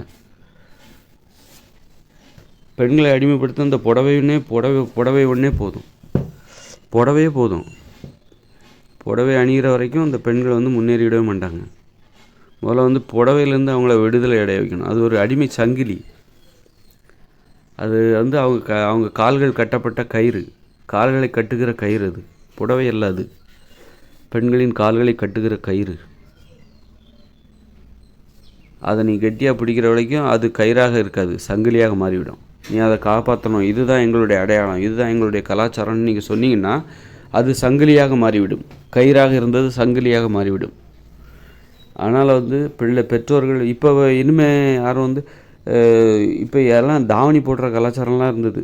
ஒரு 30 வருஷத்துக்கு முன்னாடி கல்யாணம் ஆகாத பெண்கள் எல்லாருமே தாவணி போடுவாங்க. இப்போ தாவணி போடுற கலாச்சாரம் எங்கேயுமே பார்க்க முடியல. அது ஒரு நல்ல விஷயம். ஆனால் வந்து புடவை தாவணியே அணியாத பெண்கள், படித்து முடிக்கிற வரைக்கும் சுடிதார் அணிந்த பெண்கள் வேலைன்னு போகும்போது புடவை கட்டிக்கிறாங்க. ஏன்னா வேலைக்கு போனால் நீ புடவை கட்டணும். அரசாங்க அலுவலகங்களில் வேலை செய்கிறவர்கள் புடவை கட்டியாகணும். அங்கே சுடிதாரை கட்டுவதற்கு அனுமதி இல்லை அப்படிங்கிற மாதிரி ஒரு நடைமுறை அங்கே இருக்குது. அது வந்து சட்டப்பூர்வமாக இருக்கா என்னன்னு தெரில. ஆனால் யாருமே புடவை தான் கட்டிட்டு வராங்க. யாரும் சுடிதார்லாம் போடுறது கிடையாது. அந்த மாதிரி முதல்ல புடவையிலேருந்து மக்களை விடுவிக்கணும். அப்போ தான் நாடு எவ்வளோ பின்தங்கி இருக்குது. எல்லாம் இடையூறு, டிஸ்டர்பன்ஸ், இடையூறு. அப்போ எப்படி இவங்க வந்து முன்னேறுவாங்க? இவங்க கெட்ட வார்த்தை போடுறதே இதுதான். புடவை கட்டினாலே கெட்ட வார்த்தை வரும் அந்த பெண்களுக்கு. அந்த புடவை கட்டிட்டு எப்படி தான் வெயில் காலத்தில் வாழ்கிறாங்க நடுத்தர மக்கள். அவங்க வீட்டில் ஏசி கிடையாது, ஃபேன் அனல் காற்றா அடிக்கும். அப்போ வந்து உள்ள ஒரு ப்ரா போட்டிருப்பாங்க, அதுக்கு மேலே ஷர்ட்டு, அதுக்கு மேலே வந்து ஜாக்கெட்டு, அதுக்கு மேலே புடவை, உள்பாவடை, ஜட்டி, இவ்வளோ புடவை கசன்னு இருக்கும். ஆண்கள் வந்து வீட்டுக்கு வந்துட்டாங்கன்னா அவங்க வந்து மேல் சட்டையை கழட்டி போட்டுருவாங்க, லுங்கியோடு உட்காந்து ஹாயாக உட்காருவாங்க. இப்போ பரவாயில்ல, கொஞ்சம் நைட்டிக்கு மாறுறாங்க, நல்ல விஷயம். ஆடைகளிலேருந்து அதனால் சௌகரியமான ஆடைகளுக்கு பெண்கள் மாறணும். அப்போ தான் அவங்க சுதந்திரமாக இருக்க முடியும். உண்மையிலே ரொம்ப பாவம் பெண்கள்.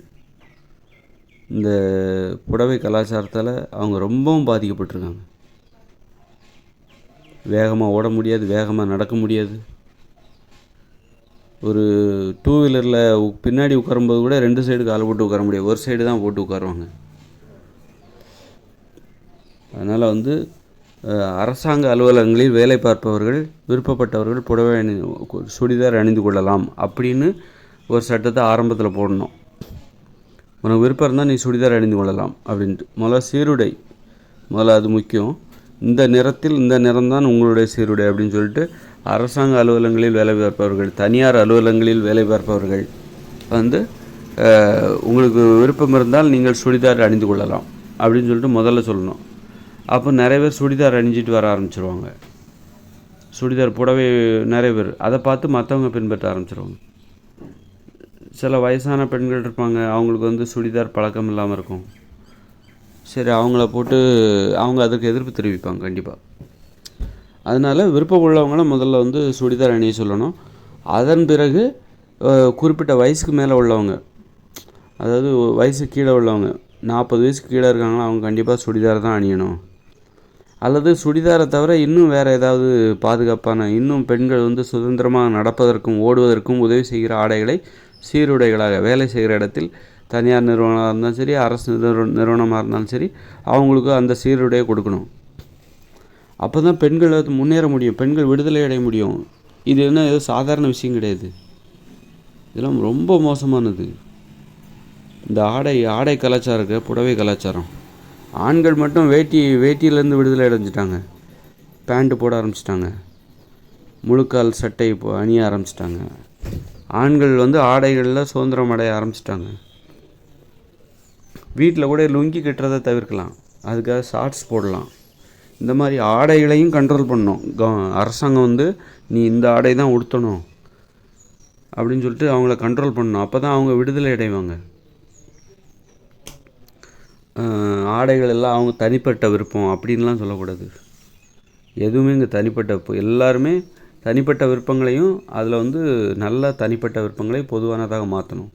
உனது தனிப்பட்ட விருப்பம் உனது சுதந்திரத்திற்கு உதவியாக இருக்க வேண்டும். உனது கால்களை பிடித்து இழுக்கின்ற அளவுக்கு உன்னை கீழே இடறி, உனது கால்களை இடறி உன்னை கீழே தள்ளி குப்புற விழுந்து நீ முன்னேற விடாமல் உன்னை வந்து செய்வதற்கு உன்னுடைய தனிப்பட்ட விருப்பம் காரணமாக இருக்கக்கூடாது. உன்னுடைய தனிப்பட்ட விருப்பம் உனது சுதந்திரத்திற்கு வழிவகுக்க வேண்டும். அப்போ அந்த தனிப்பட்ட விருப்பத்திற்கு தான் பொது வெளியில் அனுமதி கொடுக்கணும், மரியாதை கொடுக்கணும், மதிப்பு கொடுக்கணும்.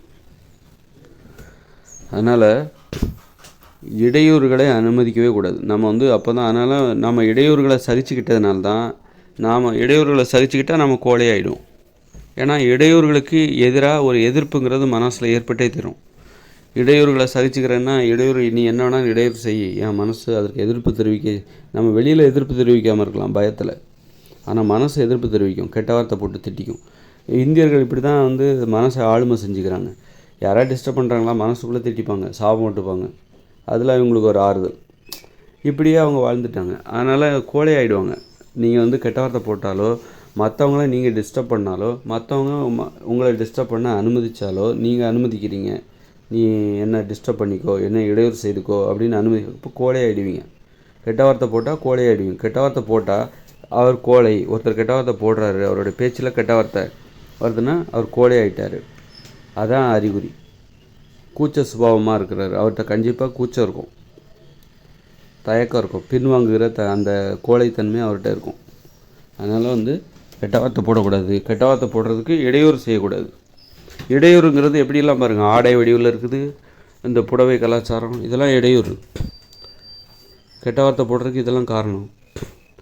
அப்புறம் வந்து வீடு, நெருக்கமாக வீடை கட்டக்கூடாது. அடுத்தடுத்து வீடு, இந்த வீட்டிலேருந்து பார்த்தா அந்த வீட்டில் என்ன நடக்குதுன்னு தெரியும், அந்த வீட்டிலேருந்து பார்த்தா இந்த வீட்டில் என்ன நடக்குதுன்னு தெரியும். இதெல்லாம் டிஸ்டர்பன்ஸ். நம்ம வீட்டில் என்ன நடக்குது அப்படின்னு பக்கத்து வீட்டுக்காரங்களுக்கு தெரியக்கூடாது. நாம் வந்து இன்றைக்கி வந்து ஒரு வீட்டில் உள்ளவங்க சத்தமாக பேச மாட்டேங்கிறாங்க, ஏன்னா பக்கத்து வீட்டுக்காரங்களுக்கு கேட்டுரும். சத்தமாக சண்டை கூட போட மாட்டேங்கிறாங்க, ஏன்னா பக்கத்து வீட்டுக்காரங்களுக்கு கேட்டுரும். பக்கத்து வீட்டுக்காரங்களுக்கு உடனே நம்ம சண்டை போட்டோடனே அவங்களுக்கு சந்தோஷமாயிடும், அவங்க சண்டை போட்டால் நமக்கு சந்தோஷமாயிடும். இந்த மாதிரியான ஒரு சைக்கோத்தனமான வக்கர உணவுகள் உருவாவதற்கு இந்த மாதிரி இடைவெளி இல்லாமல் வீடு கட்டுறாங்கல்ல. அப்போ விதிமுறை உருவாக்கணும். ஒரு வீடு கட்டுறாங்க அப்படின்னா சுற்றி உனக்கு இடைவெளி இருக்கா, உனக்கு நீ ஒரு காம்பவுண்ட் இருக்கணும். ஒரு வீடு கட்டுறாங்கன்னா எனக்கு உனக்கு காம்பவுண்ட் இருக்கணும். இல்லை என்னுடைய வீட்டோட ஒரு சுவரே என்னுடைய காம்பவுண்டுங்க. முதல்ல வந்து வீட்டுக்கு காம்பவுண்ட் இருக்கா, ஒரு வீட்டுக்கு இடையில அந்த காம்பவுண்ட் சுவருக்குள்ளே இடம் இருக்கா, வீட்டு தோட்டம் வைக்கிறதுக்கு இடம் இருக்கா, இதெல்லாம் இருக்கணும். இருந்தால் தான் அவங்க மனசு நல்லாயிருக்கும், உடம்பும் ஆரோக்கியமாக இருக்கும், நல்லா காற்று வரும். வீட்டில் நிறைய ஜன்னல் வச்சுருக்கீங்களா, இதெல்லாம் பார்க்கணும். ஜன்னலே இல்லாமல் இதுவும் இடையூறு தான். ஆக இடையூறுகள் இருக்குல்ல, இடையூறுகள் தான் நம்மை கோழையாக்கும், நம்மை வந்து கூச்ச சுபாவியாக மாற்றும், நம்மை பிழைப்புவாதியாக மாற்றிவிடும். இடையூறுகளை நீங்கள் சகித்து கொண்டால். இடையூறுகள் நிறைந்த வாழ்க்கை முறை, இந்தியர்களோட வாழ்க்கை முறை இடையூறுகள் நிறைந்தது. இப்போ மேலை நாட்டில் பார்த்திங்கன்னா, இப்போ இந்தியா சின்ன நாடு, ஆனால் வந்து நிறைய மக்கள் தொகை.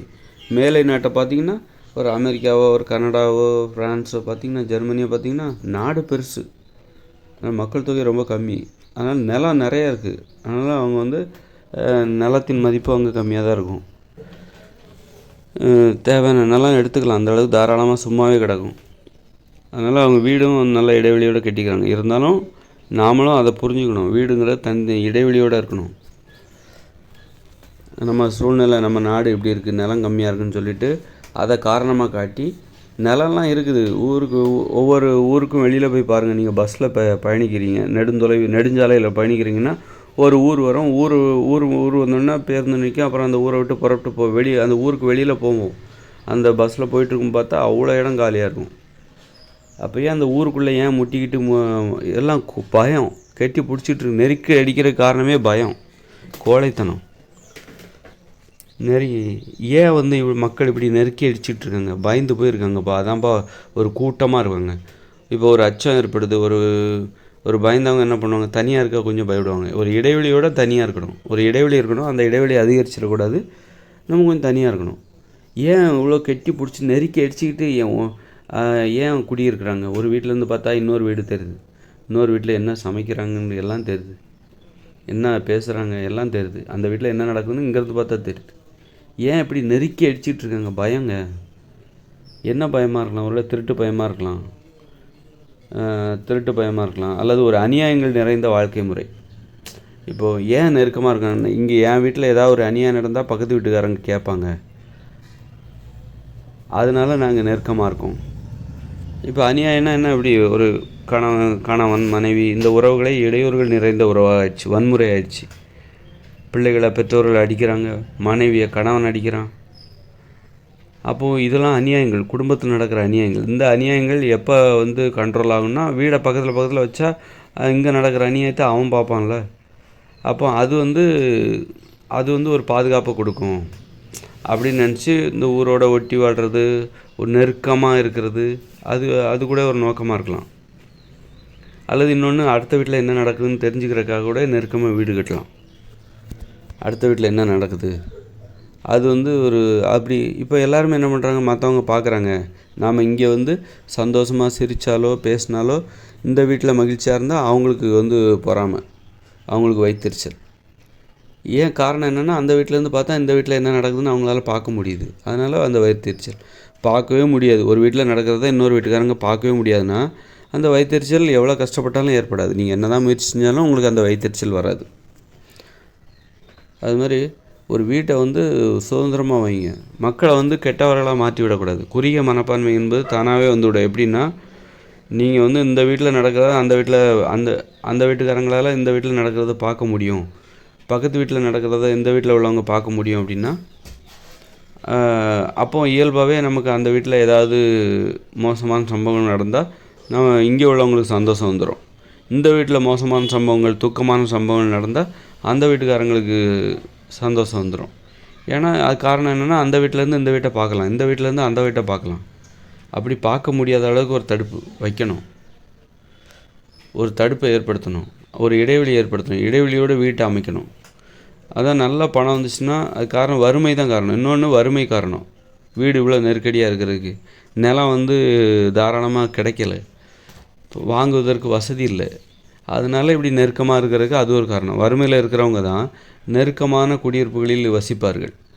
நடுத்தரவர்கள் நல்ல பணக்காரங்களை பார்த்திங்கன்னு வச்சுக்கோங்க, சுற்றி காம்பவுண்டு, நல்லா சுற்றி தோட்டம், வீட்டு தோட்டம், நடுவில் வீடு, அந்த வீட்டுக்குள்ளே என்ன நடக்குதுன்னு வெளியில் உள்ளவங்களுக்கு தெரியாது, அவங்களும் மற்ற வீட்டில் உள்ள நடக்கிறத பார்க்க முடியாது.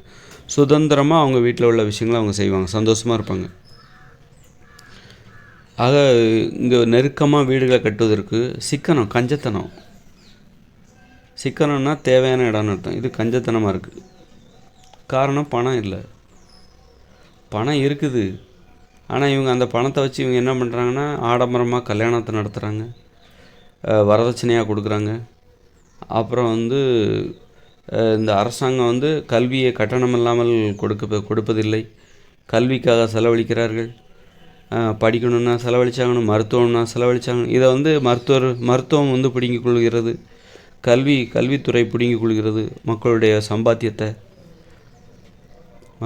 சம்பாதிக்கிறது எல்லாத்தையும் என்ன பண்ணுது? இந்த கல்வித்துறை பிடுங்கிக்கிறது. அப்புறம் இந்த மருத்துவத்துறை பிடுங்கிக்குது.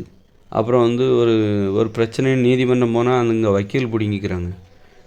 மக்கள்கிட்ட பணம் இல்லை, வறுமையாக்கப்படுகிறார்கள். இந்த அரசாங்க நடைமுறை என்பது மக்களை வறுமையாக்கி விடுகிறது. அப்போ என்ன பண்ணுவாங்க, அவங்க கையில் கொஞ்சம் தான் பணம் இருக்குது. அப்போ சின்ன நிலம் தான் வாங்க முடியும். சின்ன நிலம், வீடு. நிறைய பணம் சம்பாதிக்கிறவங்க என்ன பண்ணுறாங்க, நிலத்தை எல்லாத்தையும் ஆக்கிரமிச்சிக்கிறாங்க. நிறைய பணம் சம்பாதிக்கிறவங்க அவங்க யாராக தனியார் துறையில் இருக்கிறவங்களா இருந்தாலும் சரி, சொந்தமாக வியாபாரம் பண்ணி நிறைய பணம் இருந்துட்டாலே அவங்க என்ன பண்ணுறாங்க, அந்த பணத்தை வச்சுக்கிட்டு ஈஸியாக சுற்றி உள்ள நிலங்களை வாங்க ஆரம்பிச்சிடுறாங்க. வாங்கி அது நல்ல விலை வர்ற வரைக்கும் அதை விற்காமல் வச்சுருக்காங்க. நிலத்தின் விலை உயர்வதற்கு இவர்கள் காரணம். அப்போ இதெல்லாம் கண்ட்ரோல் பண்ணணும். அப்போ என்ன ஆகுதுன்னா, நடுத்தர மக்கள் அப்போ வந்து கஷ்டப்படுறவங்களாம் நிலத்தை வாங்க முடியாமல் வாடகை வீட்டில் சொந்தமாக நிலம் வாங்கினாலும் கொஞ்சம் தான் இடம் வாங்க முடியுது. இப்போ தேவையான அளவு வாங்க முடியல. இங்கே இருக்குது, நிலமெல்லாம் இருக்குது, ஆனால் வாங்க முடியல. அது காரணம் பதுக்கல். நிலத்தை வாங்கி பதுக்கி வைத்து கொள்கிறார்கள். விலைவாசி உயர்வுக்கு இந்த வெங்காயத்தை வாங்கி பதுக்கி வைக்கிற மாதிரி பணக்காரர்கள் என்ன பண்ணுறாங்கன்னா, அதிக வருமானம் உடையவர்கள் நிலத்தை வாங்கி பதுக்குறாங்க. விலைவாசி நல்லா உயரட்டும், அப்போ விற்கலாம் அப்படின்ட்டு இங்கே வந்து பணக்காரர்கள் எல்லாருமே அந்த வேலையை செய்கிறாங்க. அரசு ஊழியர்களாக இருக்கிறவங்க நிறைய வருமானத்தை அரசு ஊழியர்களுக்கு கொடுக்குறாங்க. வருமானம் அப்படிங்கும்போது அந்த வருமானத்தெல்லாம் வச்சுக்கிட்டு என்ன பண்ணுறாங்கன்னா, அவங்க என்ன பண்ணுறாங்க, நிறைய வருமானம், நிறைய ஒவ்வொரு வருஷமும் ஒவ்வொரு மாதமும் அவங்களுக்கு பல ஆயிரக்கணக்கில் மிச்சமாகுது, ₹1,00,000 கூட மிச்சமாகுது. அதை வச்சு அவங்களால ஈஸியாக நிலத்தை வாங்கி போட்டுக்கிட்டே இருக்காங்க. நிலத்தின் விலை உயர்வதற்கு இந்த மாதிரியான ஆட்கள் காரணம். அப்புறம் தனியார் துறையில் இருக்கிறவங்க, சுயமாக பெரிய கடை வச்சுருக்கவங்க, நிறுவனங்கள் நடத்துகிறவங்க நிறைய பணம் சேர அது நிலத்தில் முதலீடு செய்கிறார்கள். அதனால் சாதாரண மக்களால் நிலத்தை வாங்க முடியல, அவங்களால ஒரு நல்ல நிலத்தில் குடியிருக்க முடியல. அப்போ நிலத்தின் உழைவு, அதனால தான் இந்த மாதிரி நெருக்கி அடித்து ஒரு இடைவெளி இல்லாமல் மக்கள் ஏன் வசிக்கிறாங்க, குடியிருப்புகள் ஏன் இவ்வளோ நெரிசலாக இருக்குது, இவ்வளோ இடையூறுகளால் ஏன் இருக்குது, அது இடையூறு, அது எல்லாமே இடையூறு. அப்போது கெட்ட வார்த்தைகள் உருவாக ஆரம்பிச்சிடும். கெட்ட வார்த்தைகள், ஒரு கூச்சம் வந்துடும். நம்ம வீட்டுக்குள்ளே நாம் சுதந்திரமாக இருப்பதற்கே நம்ம கூச்சம் வரும். ஏன்னா பக்கத்து வீட்டுக்காரங்க பார்ப்பாங்க. நம்ம வீட்டில் நம்ம பேசினாலோ சிரித்தாலோ, நம்ம வீட்டில் நம்ம சுதந்திரமாக இருக்கணும்னா பக்கத்து வீட்டுக்காரங்க பார்ப்பாங்க. பக்கத்து வீட்டில் சுதந்திரமாக இருக்கணும்னா நம்ம வீட்டிலேருந்து பார்த்தா தெரியும். அவங்க சந்தோஷமாக இருந்தால் இங்கே உள்ளவங்களுக்கு வைத்தறிச்சல் வரும். அப்போ இது இயற்கை தான், மனித இயற்கை. இது வந்து நீ அறிவுரை சொல்லக்கூடாது. பக்கத்து வீட்டுக்காரங்களை பார்த்து நீ பொறாமப்படாத, பக்கத்து வீட்டுக்காரங்களை பார்த்து வைத்தறிச்சல் படாத. அவங்க சந்தோஷமாக இருந்தால் நீ வந்து உனக்கு எரிச்சல் ஏன் வருது, அதை அடக்கு. அவங்களும் நம்முடைய உறவினர்கள் தான், நம்முடைய குடும்பத்தார் அப்படிலாம் அறிவுரை சொல்ல தேவையில்லை. அவங்க அந்த வீட்டில் என்ன நடக்குதோ அதை நம்ம பார்க்கக்கூடாது, நம்ம கண்ணுக்கு தெரியக்கூடாது. நம்ம வீட்டில் என்ன நடக்குதோ அது வந்து அவங்க கண்ணுக்கு தெரியக்கூடாது. அப்போ தான் அந்த எரிச்சல், அந்த வயிற்றெரிச்சல்லாம் அடங்கும், தானாகவே அடங்கிடும், நிரந்தரமாக அடங்கிடும். அங்கே நடக்கிறது இங்கே தெரிஞ்சால், இங்கே நடக்கிறது அங்கே தெரிஞ்சால் ஆட்டோமேட்டிக்காக அது இயல்பாக மனித உணர்ச்சி அது வரதான் செய்யும். அப்போ வந்து மக்கள் என்ன பண்ணுவாங்க, நாம் சந்தோஷமாக இருந்தால் அவங்க கண் வச்சுருவாங்க, அந்த கதவை மூடு. நாம் சந்தோஷமாக இருந்தால் அவங்க கண் வச்சுருவாங்க. அதனால் கண் பட்டுரும், கண் திருஷ்டி விழுந்துடும். அதனால் நீ சத்தமாக பேசாத, அமைதியாக இரு. அதனால் நெருக்கமாக குடியிருப்பாங்க, ஆனால் அவங்க அமைதியாக இருக்கும். காரணம் என்னென்னா,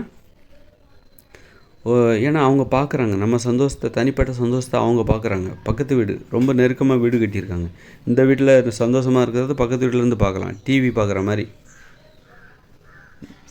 அந்த வீட்டில் என்ன நடக்குதுன்னு நம்ம வீட்டிலேருந்து பார்க்கலாம், டிவி பார்க்குற மாதிரி சுவாரஸ்யமாக இருக்கும். அவங்க சண்டை போட்டால் நமக்கு சுவாரஸ்யமாக இருக்கும், நாம் சண்டை போட்டால் அவங்களுக்கு சுவாரஸ்யமாக இருக்கும். இதிலேருந்து எப்படி தவிர்க்கிறது?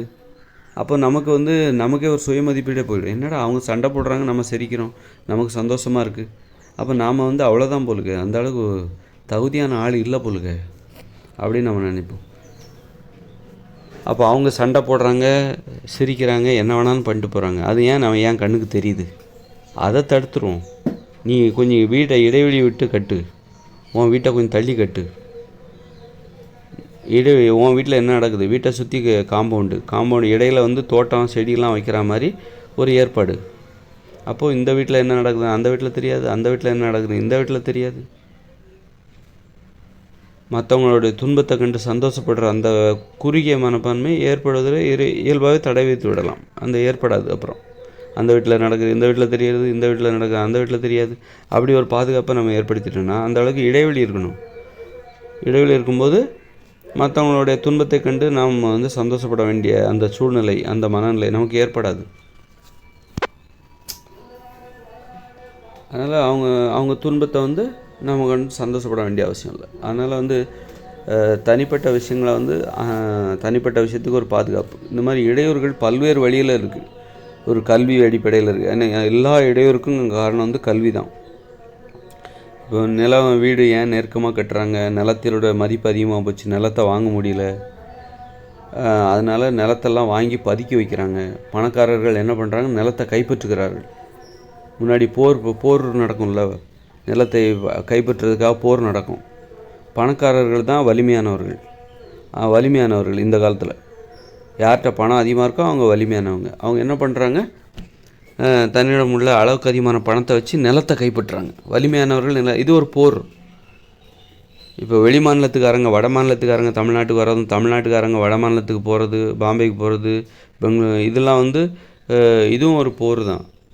அதே மாதிரி உள்நாட்டிலே போர் நடக்குது. எப்படின்னா தமிழ்நாட்டுக்குள்ளே ஒரு போர், ஒவ்வொரு மாநிலத்துக்குள்ளே ஒரு போர். எப்படின்னா பணக்காரங்கள்லாம் அந்த நிலத்தை வாங்கி குவிக்கிறது. பணக்காரங்களாம் என்ன பண்ணுறது? நிலத்தை வாங்கி குவிக்கிறது, பதுக்கி வச்சுக்கிறது. விலைவாசி உயரும் போது அதை விற்கிறது. அப்போ இதுக்கு ஒரு கண்ட்ரோல். உனக்கு என்ன நிலம் தேவையா? நீ வீடு கட்டியிருக்கியா? அத்தோடு நிறுத்திக்கோ, அதோட உன் வேலையை பார்த்துட்டு போ. எதுக்கு ஊரில் உள்ள நிலத்தெல்லாம் நீ வாங்கி வச்சுக்கிட்டு இருக்கிற அப்படின்னு சொல்லிட்டு அதுக்கு ஒரு கண்ட்ரோல் வைக்கணும். யாரும் வந்து நிலத்தை வாங்கக்கூடாது. ஒரு தேவைக்கு தான் நீ வாங்கணும். சும்மா வாங்கி போடக்கூடாது. உனக்கு தான் வீடு இருக்குது, நிலம் இருக்குது, அதுக்கப்புறம் இன்னும் நிலத்தை போய் வாங்கி போட்டுக்கிட்டே இருக்கிற. ஊரில் உள்ள யாரும் நிலத்தை வாங்கிவிடக்கூடாதுன்ட்டா. அந்த மாதிரி இந்த மாதிரி நிறைய இடையூறுகள், இதெல்லாம் கவனம் செலுத்தணும். இப்போ நான் சொல்கிறேன், இது சரின்னு பட்டுதுன்னா இது ஒரு ஆலோசனை எடுத்துகிட்டு நடைமுறைப்படுத்தணும். இப்படி நிறைய பேர் நிறைய நல்ல விஷயங்களை சொல்லுவாங்க. நல்ல விஷயங்கள் எல்லாமே இங்கே இருக்குது. ஆனால் அதை எடுத்துக்கிற அளவுக்கு பக்குவம் அந்த ஆட்சியில் உள்ளவங்களுக்கு இல்லை.